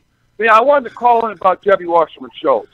Now, I don't know if you're aware of it, but up in Seattle, her and her husband bought a retirement-type complex. It's huge. Anyhow, the city came in and cited her over 300 violations, something like about $2.5 million. A Superior Court judge, a real Superior Court judge, sentenced Debbie Wasserman Schultz to live in a tent on the project for 90 days to make the corrections on the building. Slumlord. This is her husband. Her husband used to pimp loans for the banks down in Florida. But anyhow, she appealed it. Of course, she's not going to sleep in this. 90 seconds. You hear that on mainstream media, and you probably figured out why. Okay, because she's very well protected. And I seen Tim was on your show the other day, and you put it to him, why don't you go independent or Green Party? He wasn't going to do it. And then he tried to explain, well, you don't understand Florida politics. You have to run as a Democrat to get anywhere. So what he's told you is the truth. It's the truth everywhere. The syndicates are controlled by the media. When the mic comes on, they control which pig gets to talk. 60 seconds. Why do you always see Pelosi? Why do you always see the same ones? McConnell. These are the TV pigs that sell the message. As far as uniting the public, every time you go down the street, the Fortune 200 has control of everything you do. And they're behind the media. And the woman was talking about the medication issue, and you were talking about the drug epidemic and so forth. 33% of the Americans have alcohol problems. Okay? Now, another 25-30% probably have drug and other issues, pharmaceutical drugs and illegal drugs. So more than 100 million people are medicated in this country. More than 100 million. That's over a third of the population. But anyhow, so what I was trying to tell you about Debbie, basically she appealed that. 10 seconds. They're not going to make her go sleep in the tent. But mainstream wouldn't touch it. Fox hit it, rolled it for 1 second, and they rolled it back out. And then this other guy, Lawrence Scaramucci, this TV pig that Trump hired. Right. You know what one of the terms that he used recently? And you're going to hear this tomorrow. He said any woman that has an abortion, a man should have a right to rape them. Now, this is a TV pig. He doesn't have clearance to the White House. He's operating on a visitor's pass. He's got to sell one of his companies, I think, somewhere in December before he can get clearance to get into the White House. This is another TV pig. And I don't know if it's a diversion to bring out a loon to divert attention from Trump. I mean, it's so hard to tell with Trump. Now, one other thing I want to touch on, he went and spoke at the Boy Scouts. 20,000 people, kids showed up for this jamboree. These jamborees in the summer, the kids want to get out and do something. Well, on the podium, they showed this. I found a clip of it, but they took it down because I made them take it down. A kid was on the stage. It looked like he was coming somewhere near Trump. They say he had something in his hand. The cop grabs, one cop's behind him, grabbed his arm. The other one's holding his hand on his neck. So I thought I was going to chant, choke that kid, choke that kid. But anyhow, of course, Trump cleaned it up. So now the guy, Rex Tillerson, which is your Secretary of State, he was with the Boy Scouts. He allowed the gays to become masters. What do you call scout masters? He permitted it. The AT&T CEO is the one that kicked the whole thing off. He's trying to consolidate three of the biggest companies in the country. Okay, and now they come out and apologize, and then they said, and then he puts down Obama. Obama never came to the jamboree, and the pigs all clapped. Come to find out, Obama did address the Boy Scouts in 2010 as a guest speaker. He gave a real speech like an intelligent human being. He didn't go up there and try to do a political hack show. You know what I'm saying? Right. But he did. And Obama was a Boy Scout, whether he was or not, but he did a real speech. Trump got up there and tried to play politics. He did. But there's a clip of that kid being choked. And this is the type of sickness they want, because what they want is they want everyone divided, and we are divided. As far as that Tim Cordova, I wouldn't vote for him for nothing. He knows and I wouldn't vote for Bernie Sanders. Because see, here's the thing: they knew in the Democratic Party that they're hiring the Jeffrey Epstein and these people are harming our children. They knew it. Bernie Sanders knew it, but you can't use it because the media takes your form away.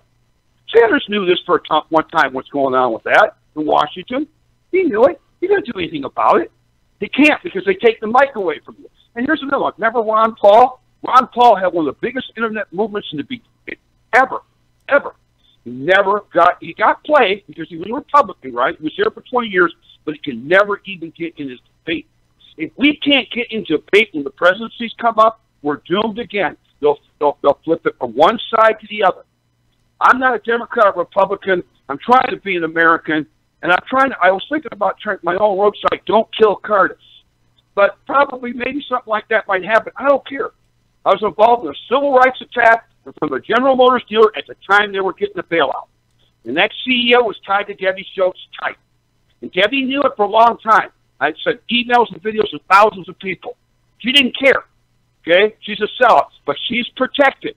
And here's another one. Chuck Schumer was trying to pass a law. There's 26 states that boycott Israel in regards to certain products and stuff. And he was trying to criminalize you if you boycott Israel. Right. BDS. He was going to make a criminal offenses. Right. Criminal offenses. He got 40 senators to sign on to that. Now, who's running your government, Tim?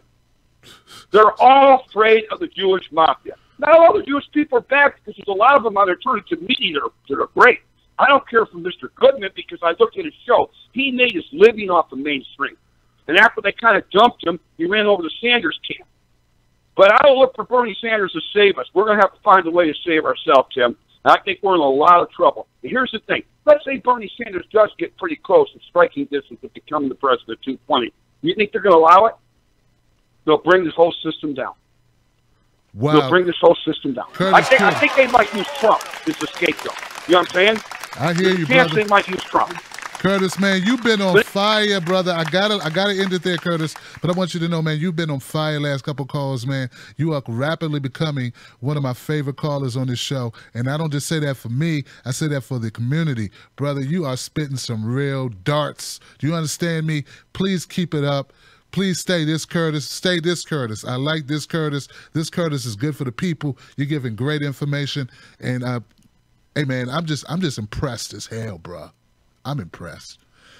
Scaramucci. I got to look up the Scaramucci thing, and I didn't hear about the kid getting choked. Of course, I covered the speech that Trump gave, and I covered about Obama in 2010. He didn't actually go. What I understand is he made a video that was played on the screen for the kids.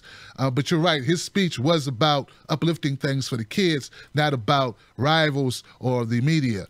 So you're absolutely right. Spot on. Seattle, Washington with Debbie Wasserman. I'm going to look into that. I need to do a couple more Debbie Wasserman pieces myself, brother. In fact, I got some paperwork on my desk about Debbie Wasserman I want to follow up on. So thank you once again. Good calls, man. Good people. 804. 804, you're live. Freedom Friday. What's your name? Where you calling from? Well, you should already know who this is by now, I guess. It's your number one neighborhood eye-hole man. Montague on the lines. What's up, brother?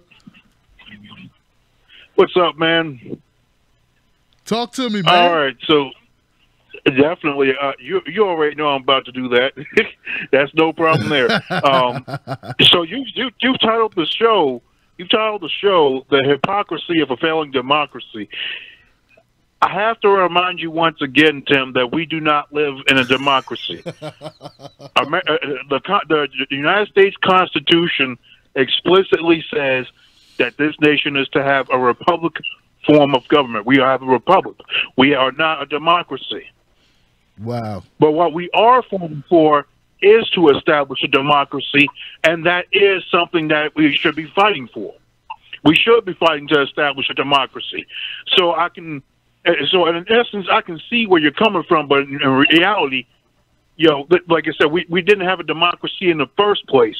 We had a republic form of government, and the way this form of government it was supposed to operate, it was designed to make sure that certain people did not benefit. It was basically the government was basically formed to basically decipher the issues of the rich. That's why they had, your leaders were chosen instead of, you directly choosing your leaders. That they were chosen for you by other rich people.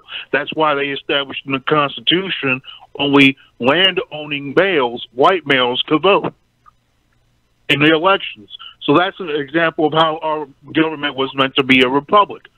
But like I said, the fight to make it a democracy is what we need to go on. If we are to truly take back the country, that is what is required.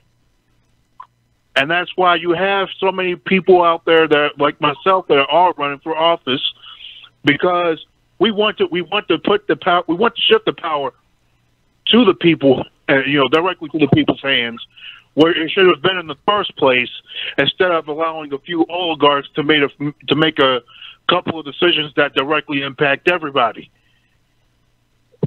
But other than that, there was a couple of calls that came up, I believe, about the drug epidemic, the fact that people are over-medicated on drugs. Now, but yes, we can look at the fact that doctors overprescribe certain opiates. But one of the things that people don't realize is that a lot of people that overdose on these opiates, these are people that had, they once had fruitful lives where they were able to sustain themselves and their families, and next thing you know, they wind up losing their job. Like, for example, those who live in coal country, they were working in the coal mines. Then the coal jobs dried up. They have no job. So now they're basically struggling to make ends meet. And in order to cope with that stress, they're turning to opiates. They're turning to alcohol in order to get their, in order to take their mind off all that.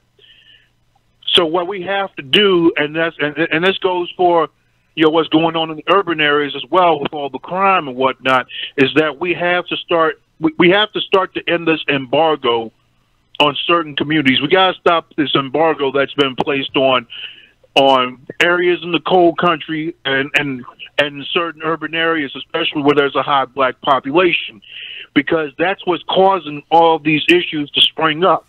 When you have a society that focuses more on the almighty dollar and the profit instead of the well-being of your fellow human beings, you're going to have the problems that you have. And given that we live under the capitalist system, in which there must be expanding growth in order to maintain demand, we're going to continue to see the things that we're seeing. And ultimately, and I've said this before, we have to challenge the government's monopoly on violence. Because there's no reason, in my opinion, that we can allow our government leaders to tell us not to be violent if we protest, but yet they can go across the world and drop bombs on families in the Middle East. Those kinds of things are unacceptable, and we have to challenge that hypocrisy.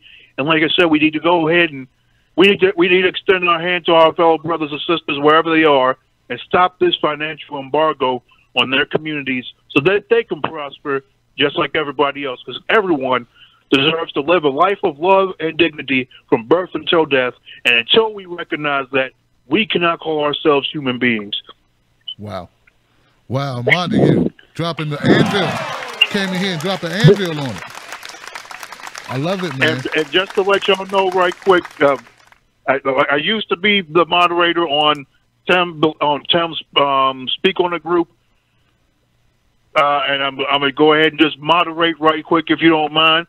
Make sure y'all go to his Patreon, donate some money to him, because if you don't donate some money, I'm going to find y'all, and I'm going to kick the crap out of y'all and knock y'all's eyes out. Just the mob. I'm just messing with you. But yeah, donate some money to Tim. Man, Montague is crazy, but he means well. I love him, and he's got a head for politics, and his heart, you got it. But to love you back, brother. His heart's in the right place. I don't know about his fundraising skills. I got to question his fundraising ability there. Yeah, but but I love him. No, I'm just kidding. Thank you, Montague, for the phone call, my friend. Always. 405. You're live. What's your name? Where you calling from?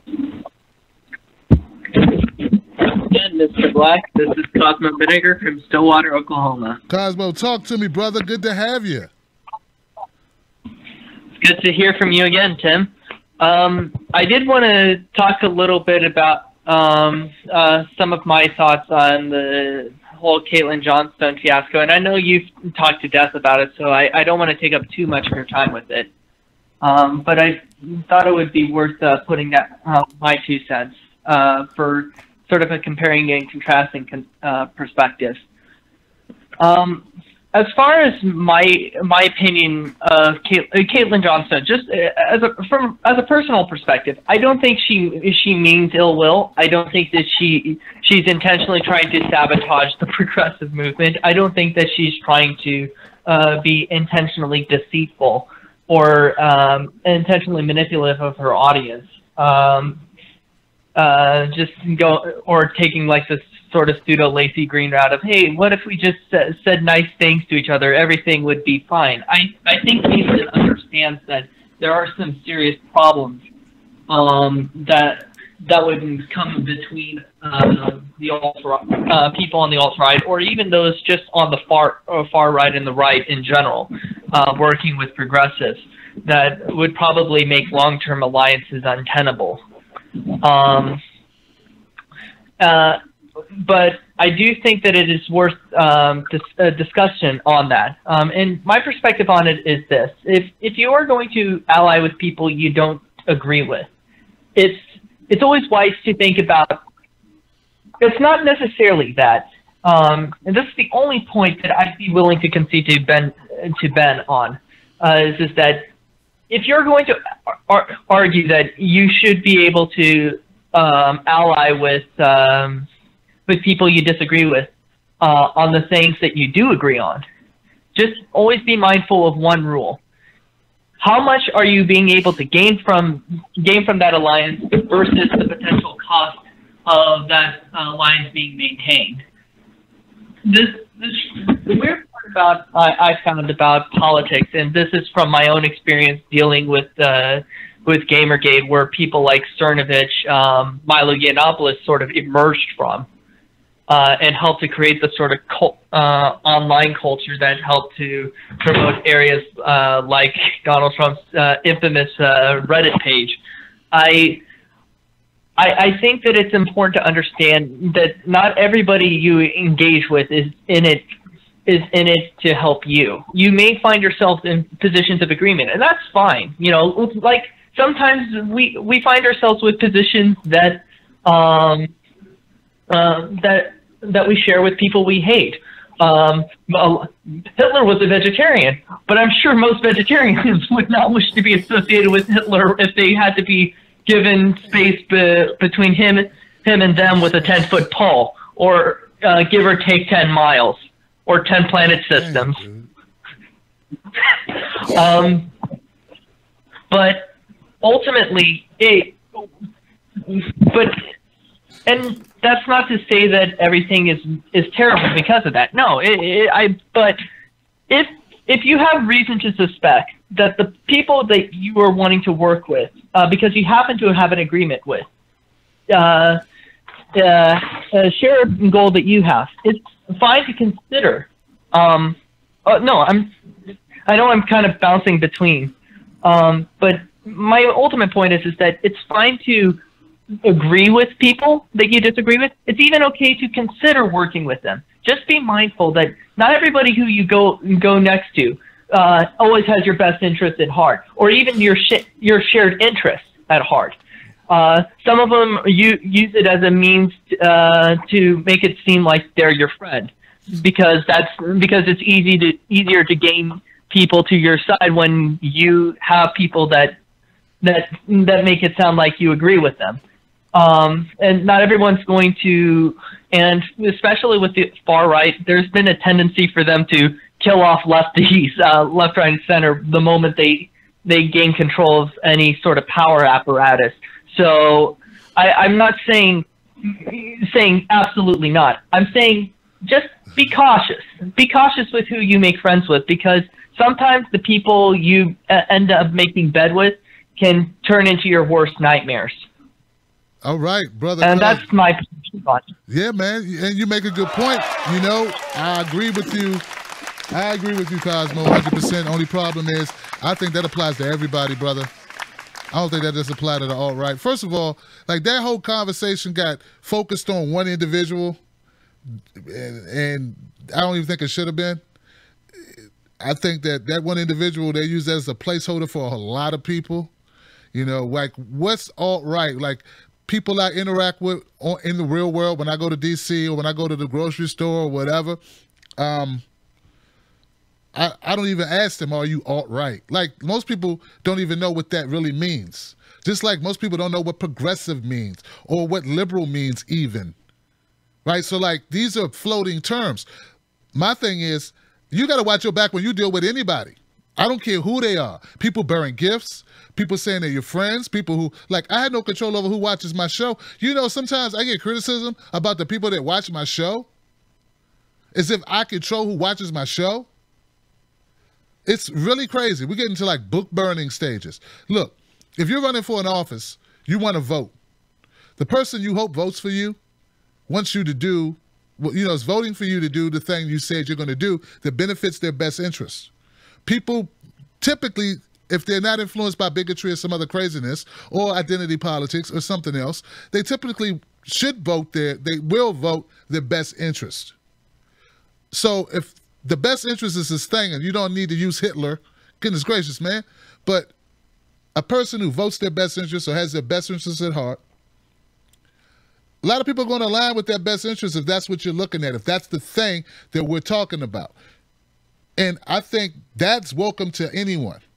If we want to fight to eliminate money in politics, you shouldn't be asking people, like, what's your background? What'd you do on Twitter? What'd you say about this? What'd you say about that? What's this? Like, what's that got to do with the issue we're fighting for? And in real life, that's not how it works anyway. No one goes through Twitter or goes through Facebook posts from years ago to find out 3 years ago what you said on a website to see if they will take your vote or let you attend a rally or whatever. So I think that the conversation is not even based in real world, like what we deal with and what we're trying to do when we're trying to win local elections, when we're trying to get momentum for issues, to raise them on the awareness level so they can be addressed by politicians, addressed by the media.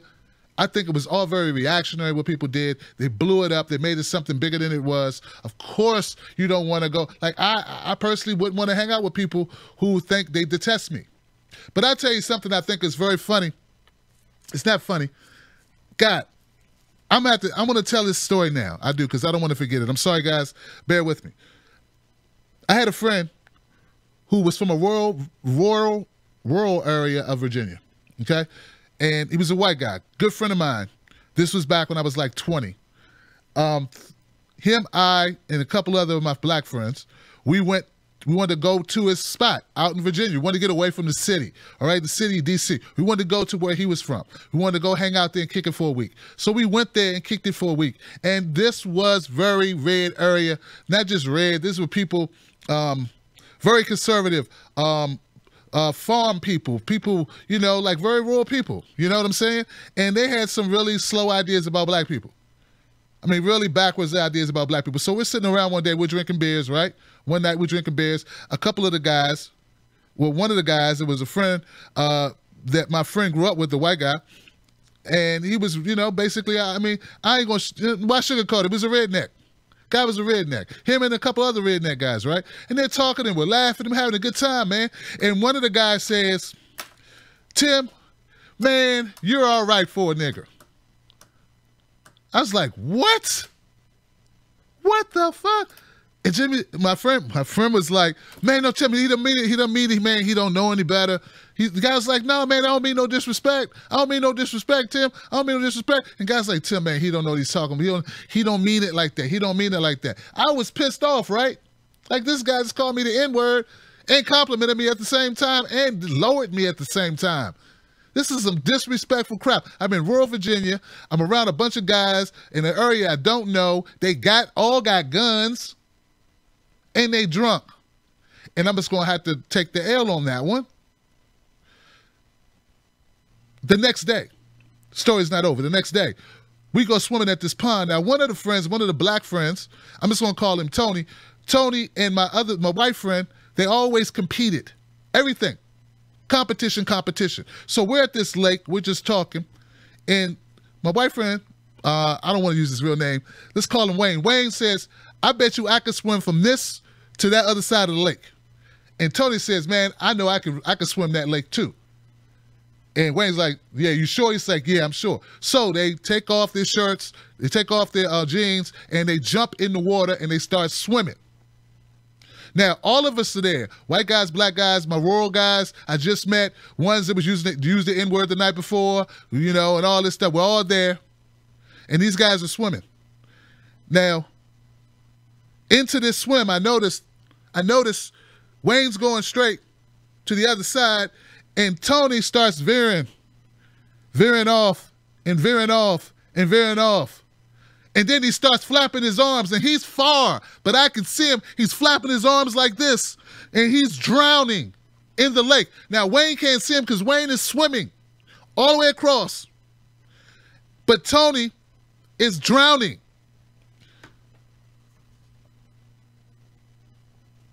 You know what happened.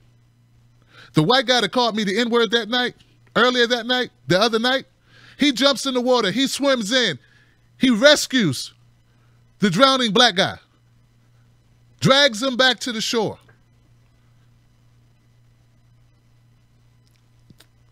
Tony's scared for his life. He was scared for his life. He's throwing up. It's embarrassing. He would have died. He would have died. He was shaking. He was barely conscious. And I learned something that day. Just because that man said that word. Just because he wasn't, just because he was offensive that night, the night before, I should say, had nothing to do with who he was. He jumped in the water and he saved that man's life, that black man's life, either way. And people are nuanced. People are not just one thing. People are more than just whatever comes out of their mouth. They're more than what they say. And this is not in defense of any individual. This is just humanity. This is just real life. This is what my experience has been. Maybe these people who are making these comments about the alt-right or people who voted for Trump or whatever, maybe they have never experienced a white guy who appeared that he could be racist, save someone's life that he didn't know who was black. Maybe they didn't have that experience. I have had that experience. I have to be true to who I am. People said I was caping for Caitlyn. People said, Tim, you're not supporting the black woman, all this stuff. My experience is not your experience. I want to share my experience with you to let you know that exists. It exists where people say things and do things, and sometimes you don't know what it means. But let's not discount people automatically. Let's not remove people and erase them from possibility of joining, of working with, of befriending, of loving, of being your brother or your sister, and helping us out of the crap hole of the abyss of the lake that we're drowning in. Because we have people drowning in a virtual lake, and some of us in real lakes, but in a virtual lake of despair and poverty and crime and drugs and unemployment and lead water and death and lack of resources. And I'm willing to work with anybody who's willing to go jump in that water and help me get those people. All right. Thank you, Cosmo, for that phone call, my brother. 708, you're live, Freedom Friday. What's your name? Where you calling from? Hello? Hello? Hey, how you doing? Tim? Hey, how you doing? You're live. Not bad, Tim. This is... Hello? You're live. All right, man. I just wanted to bring up a quick thing about the opioid story. We keep talking about all these wars we're having. The thing that bothers me is we're still in Afghanistan. Even when we knew Bush, during the Bush years, they told us it's the largest poppy field in the world. We're paying them to keep them growing. And we're wondering how all this heroin is now getting into the country. But it seems like nobody's even looking into that. Jeff Sessions, right? Or is that the ATF? Yeah, I mean, what's the deal? How all of a sudden, we get this big of a heroin epidemic, and nobody's like looking at, the military or the CIA or any of that. After we've been there for 16 years, literally paying these farmers not to grow anything but more poppies.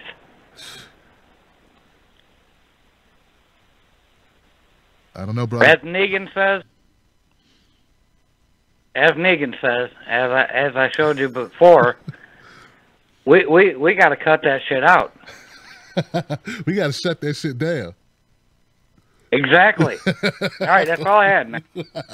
Hey, man, thank you. I used that Negan line earlier, right? Because it's such a... Yeah, I know. I love it. I love it too, man. Thanks for the call, brother. Yeah, man, I love that. You're right. You're absolutely right. These are things you're not going to hear on mainstream media. No one's going to talk about the poppy fields. No one's going to talk about we were paying them to grow it. No one's going to talk about that. Like, there's so much... That's why I want to work with, like... It's just so many hours in the day. It's so much to cover, man. There's so many stories to tell. It's so much to share with the world, man. Thank you, brother. Heck, I might even go on Fiverr and see if I can get somebody to storyboard the story I just told you about Wayne and Tony in rural Virginia. Because I think that's a story that people need to hear. It's from my life. I experienced it. I'm not the only one that experienced it. I'm sure if Tony told that story, it'd be different. Maybe he wouldn't include the night before, because he didn't get called the N-word and he didn't sear into his head one thought about this man. But that's my life, man. But I thank you, brother, for calling up. I think I have cleared the queue, ladies and gentlemen. I have cleared the queue. I love when we're able to clear the queue, man. That's why I feel like I let nobody down. I even got through my story, and I still have my last caller was able to get in and make his full, speak his mind. So that's great. Look, guys, I need a weekend like bad. I need a weekend like nobody's business, y'all. I need to enjoy this weekend and kind of decompress and be ready to kick some butt, because there's so much news out there that needs to be told. I want to give a shout out to all my callers tonight, man. These guys are amazing. I love you guys, for real. No talk, no BS. You guys are the real deal. Look, don't worry about me. I'm gonna be fine. I got good people. I got a family that supports what I do, from my kids to my wife. I have friends that love me. My mom respects me. I'm gonna be okay. We got to fight for these people who don't have all the resources. We got to fight for the people who can't speak for themselves, who can't get their voice out. We continue to do that and we focus on that, then we'll be doing the right thing. We'll be doing the thing that matters, that's bigger than all of us. So I think that's where our focus needs to be. So all I'm asking is not to turn on one another. Not to destroy one another unnecessarily, not to demonize one another unnecessarily. In fact, that's a lot of wasted energy, which you could be using that energy to build whatever you're trying to build anyway. That's what I think our focus needs to be. Now, I could be wrong. Like I say, I don't know at all. I get reminded every day by somebody great like Cosmo will call up, or somebody like Curtis will call up and drop a bomb on it. And I'm like, wow, that's amazing. I need to follow that. I need to dig into that. So I'll never say I know it all. I know I don't, but I'm humble. I have humility. I think we're going to need to be very humble, all of us, as we go through this process. I hope that all of us will still be standing come 2020 because it will be a magnificent thing. I think we will have an incredible amount of power and influence to help people, live a better life, get some justice. That's a dangerous thing to the establishment. Please know that. That's a dangerous thing to the establishment. They don't want us having the power. They want to dictate who gets the power, who gets to have influence. They want to control that. They don't want you and I deciding who our Rachel Maddows are or who our Chris Hayeses are. They don't want us deciding who has influence. Do you understand that? I'm sure you do. Look, man, I ain't falling for no banana in my tailpipe. So we have ourselves in a situation, no matter who you are, where you come from, there are challenges. We have personal challenges. We have challenges as communities. We have challenges as states and countries. We have challenges. There are challenges all over, right? But our thing is to stay focused on the issues and solutions to those challenges, not just to the challenge themselves. If we don't do that, you gonna eat your cornbread. But there's always somebody waiting around to eat your cornbread. Always somebody just lurking. Typically, those somebodies are people that are in power who want to maintain power. Power concedes nothing except power. Power concedes nothing but unto power. You have to be powerful if you want to take on power. That could be money, that could be influence, that could be votes. We can get some votes. We may not be able to get as much money as we need, but we can get some votes. If we don't do that, nobody take no cornbread from me. If we don't say nobody can take our cornbread, if we don't stand on that, if we don't put our foot in the ground and demand that we be respected, if we don't demand to let our voices be heard, if we don't force the issue, if we cower, if we back down, if we're easily dejected, if we easily turn on one another, if we easily throw our friends to the wolves for no other reason than popularity or an opportunity in the establishment, a seat at a table that's built on nothing anyway except bodies and despair and lies and trickery, and it's all a game. But it's a daily game. Well, maybe I ought to eat your cornbread. That's when the eating of the cornbread begins. No, you don't want to fight for your thing. You don't want to fight for your rights. You don't want to fight for your internet. You don't want to fight for your privacy. You don't want to fight for your health care. Or you don't want to fight to end the war. You don't want to fight to legalize weed. You don't want to fight to end mass incarceration. You don't want to fight for the woman for the right for a woman to protect her own body, decide what she does with her body. You don't want to fight.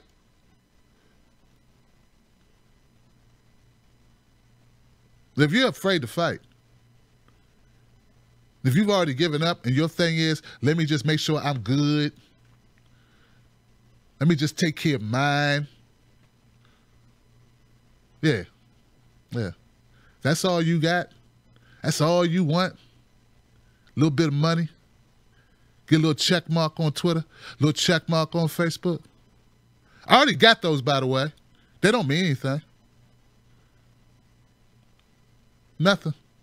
100,000 subscribers, check marks on Facebook and Twitter. Means nothing. It means nothing if I don't stand for something, if I don't fight for something. And when we stop fighting, once we change our mentality, it's no longer important to fight for what's important. It's no longer our mission to fight for other people smaller than us, people who don't have a platform, people who can't get their voice out, people who are homeless. We got homeless people sleeping outside of buildings that are empty. In this country, that's the greatest country in the world, the richest country in the world, has veterans suffering from PTSD, sleeping outside of buildings that are empty.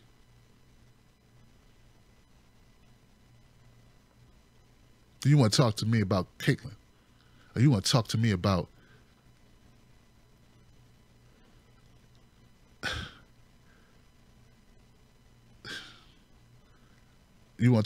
me?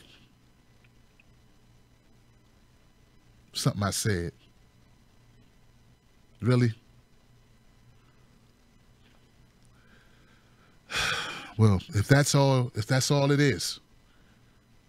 it is. If no good deed goes unpunished, if no group of people can stay together, if all it takes is a blow of the wind and it's all gone, well, shit, y'all. It's gonna be consequences and repercussions. It's gonna be consequences and repercussions. Hey, look, man, I ain't make the game. I just know what time it is in the game. I'm here to try to help us get through the game. I'm just doing my part. It ain't the best way. It's the only way I know. I want to get better each day. I want you to get better each day. I want the same thing I want for me, I want for you, which is a better world, a brighter future. More smiles, less cries. Less lows, more highs. That's all I want. Y'all can take the high part any way you want it. Just be safe, y'all. Enjoy your weekend. I'm your friend, Tim Black. If you need me, email me at timstake2@gmail.com. We can talk about it. I'll see you on the next one. Shout out to everybody on Periscope, my friends on Facebook, and my friends on YouTube. Tim Black's Wolfpack. Go to Tim Black or Tim's Take Live on Patreon. Don't consider it. Become a member. I lost a few people. I'd like to get some more people on my Patreon. That'd be nice. I like to keep the lights on, keep things going, because I think it's important. And hell, man, I'm here if you need me. Send your suggestions for story ideas, for video ideas. Send those to timstake2@gmail.com. We ain't many, but we plenty. I said we ain't many, but we plenty. At the end of the day, we find out who our friends are. We make new friends, and hopefully we reconcile with old ones. Life's too short, and the struggle is too far and too long for us to do anything else. I'll see you on the next one. Give it up for everybody in the chat room. I love y'all. Tim Black. You got Tim it. Black. Tim Black. Yes, I am. True. Funny. Tim Black. I am TimBlack.com. Tim Black.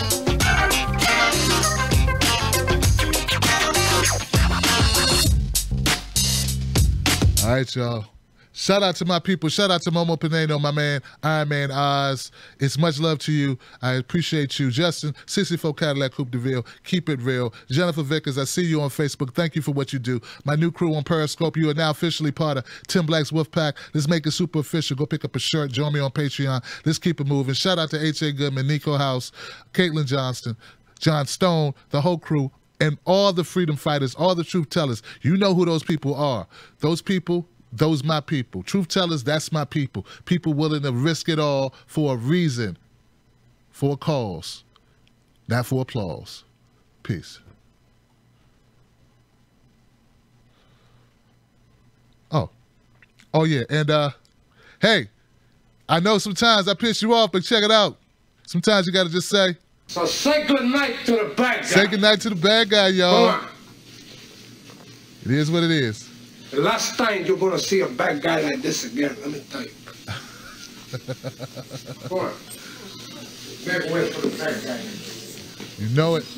There's a bad guy coming through. Better get out of his way. Better get out of his way.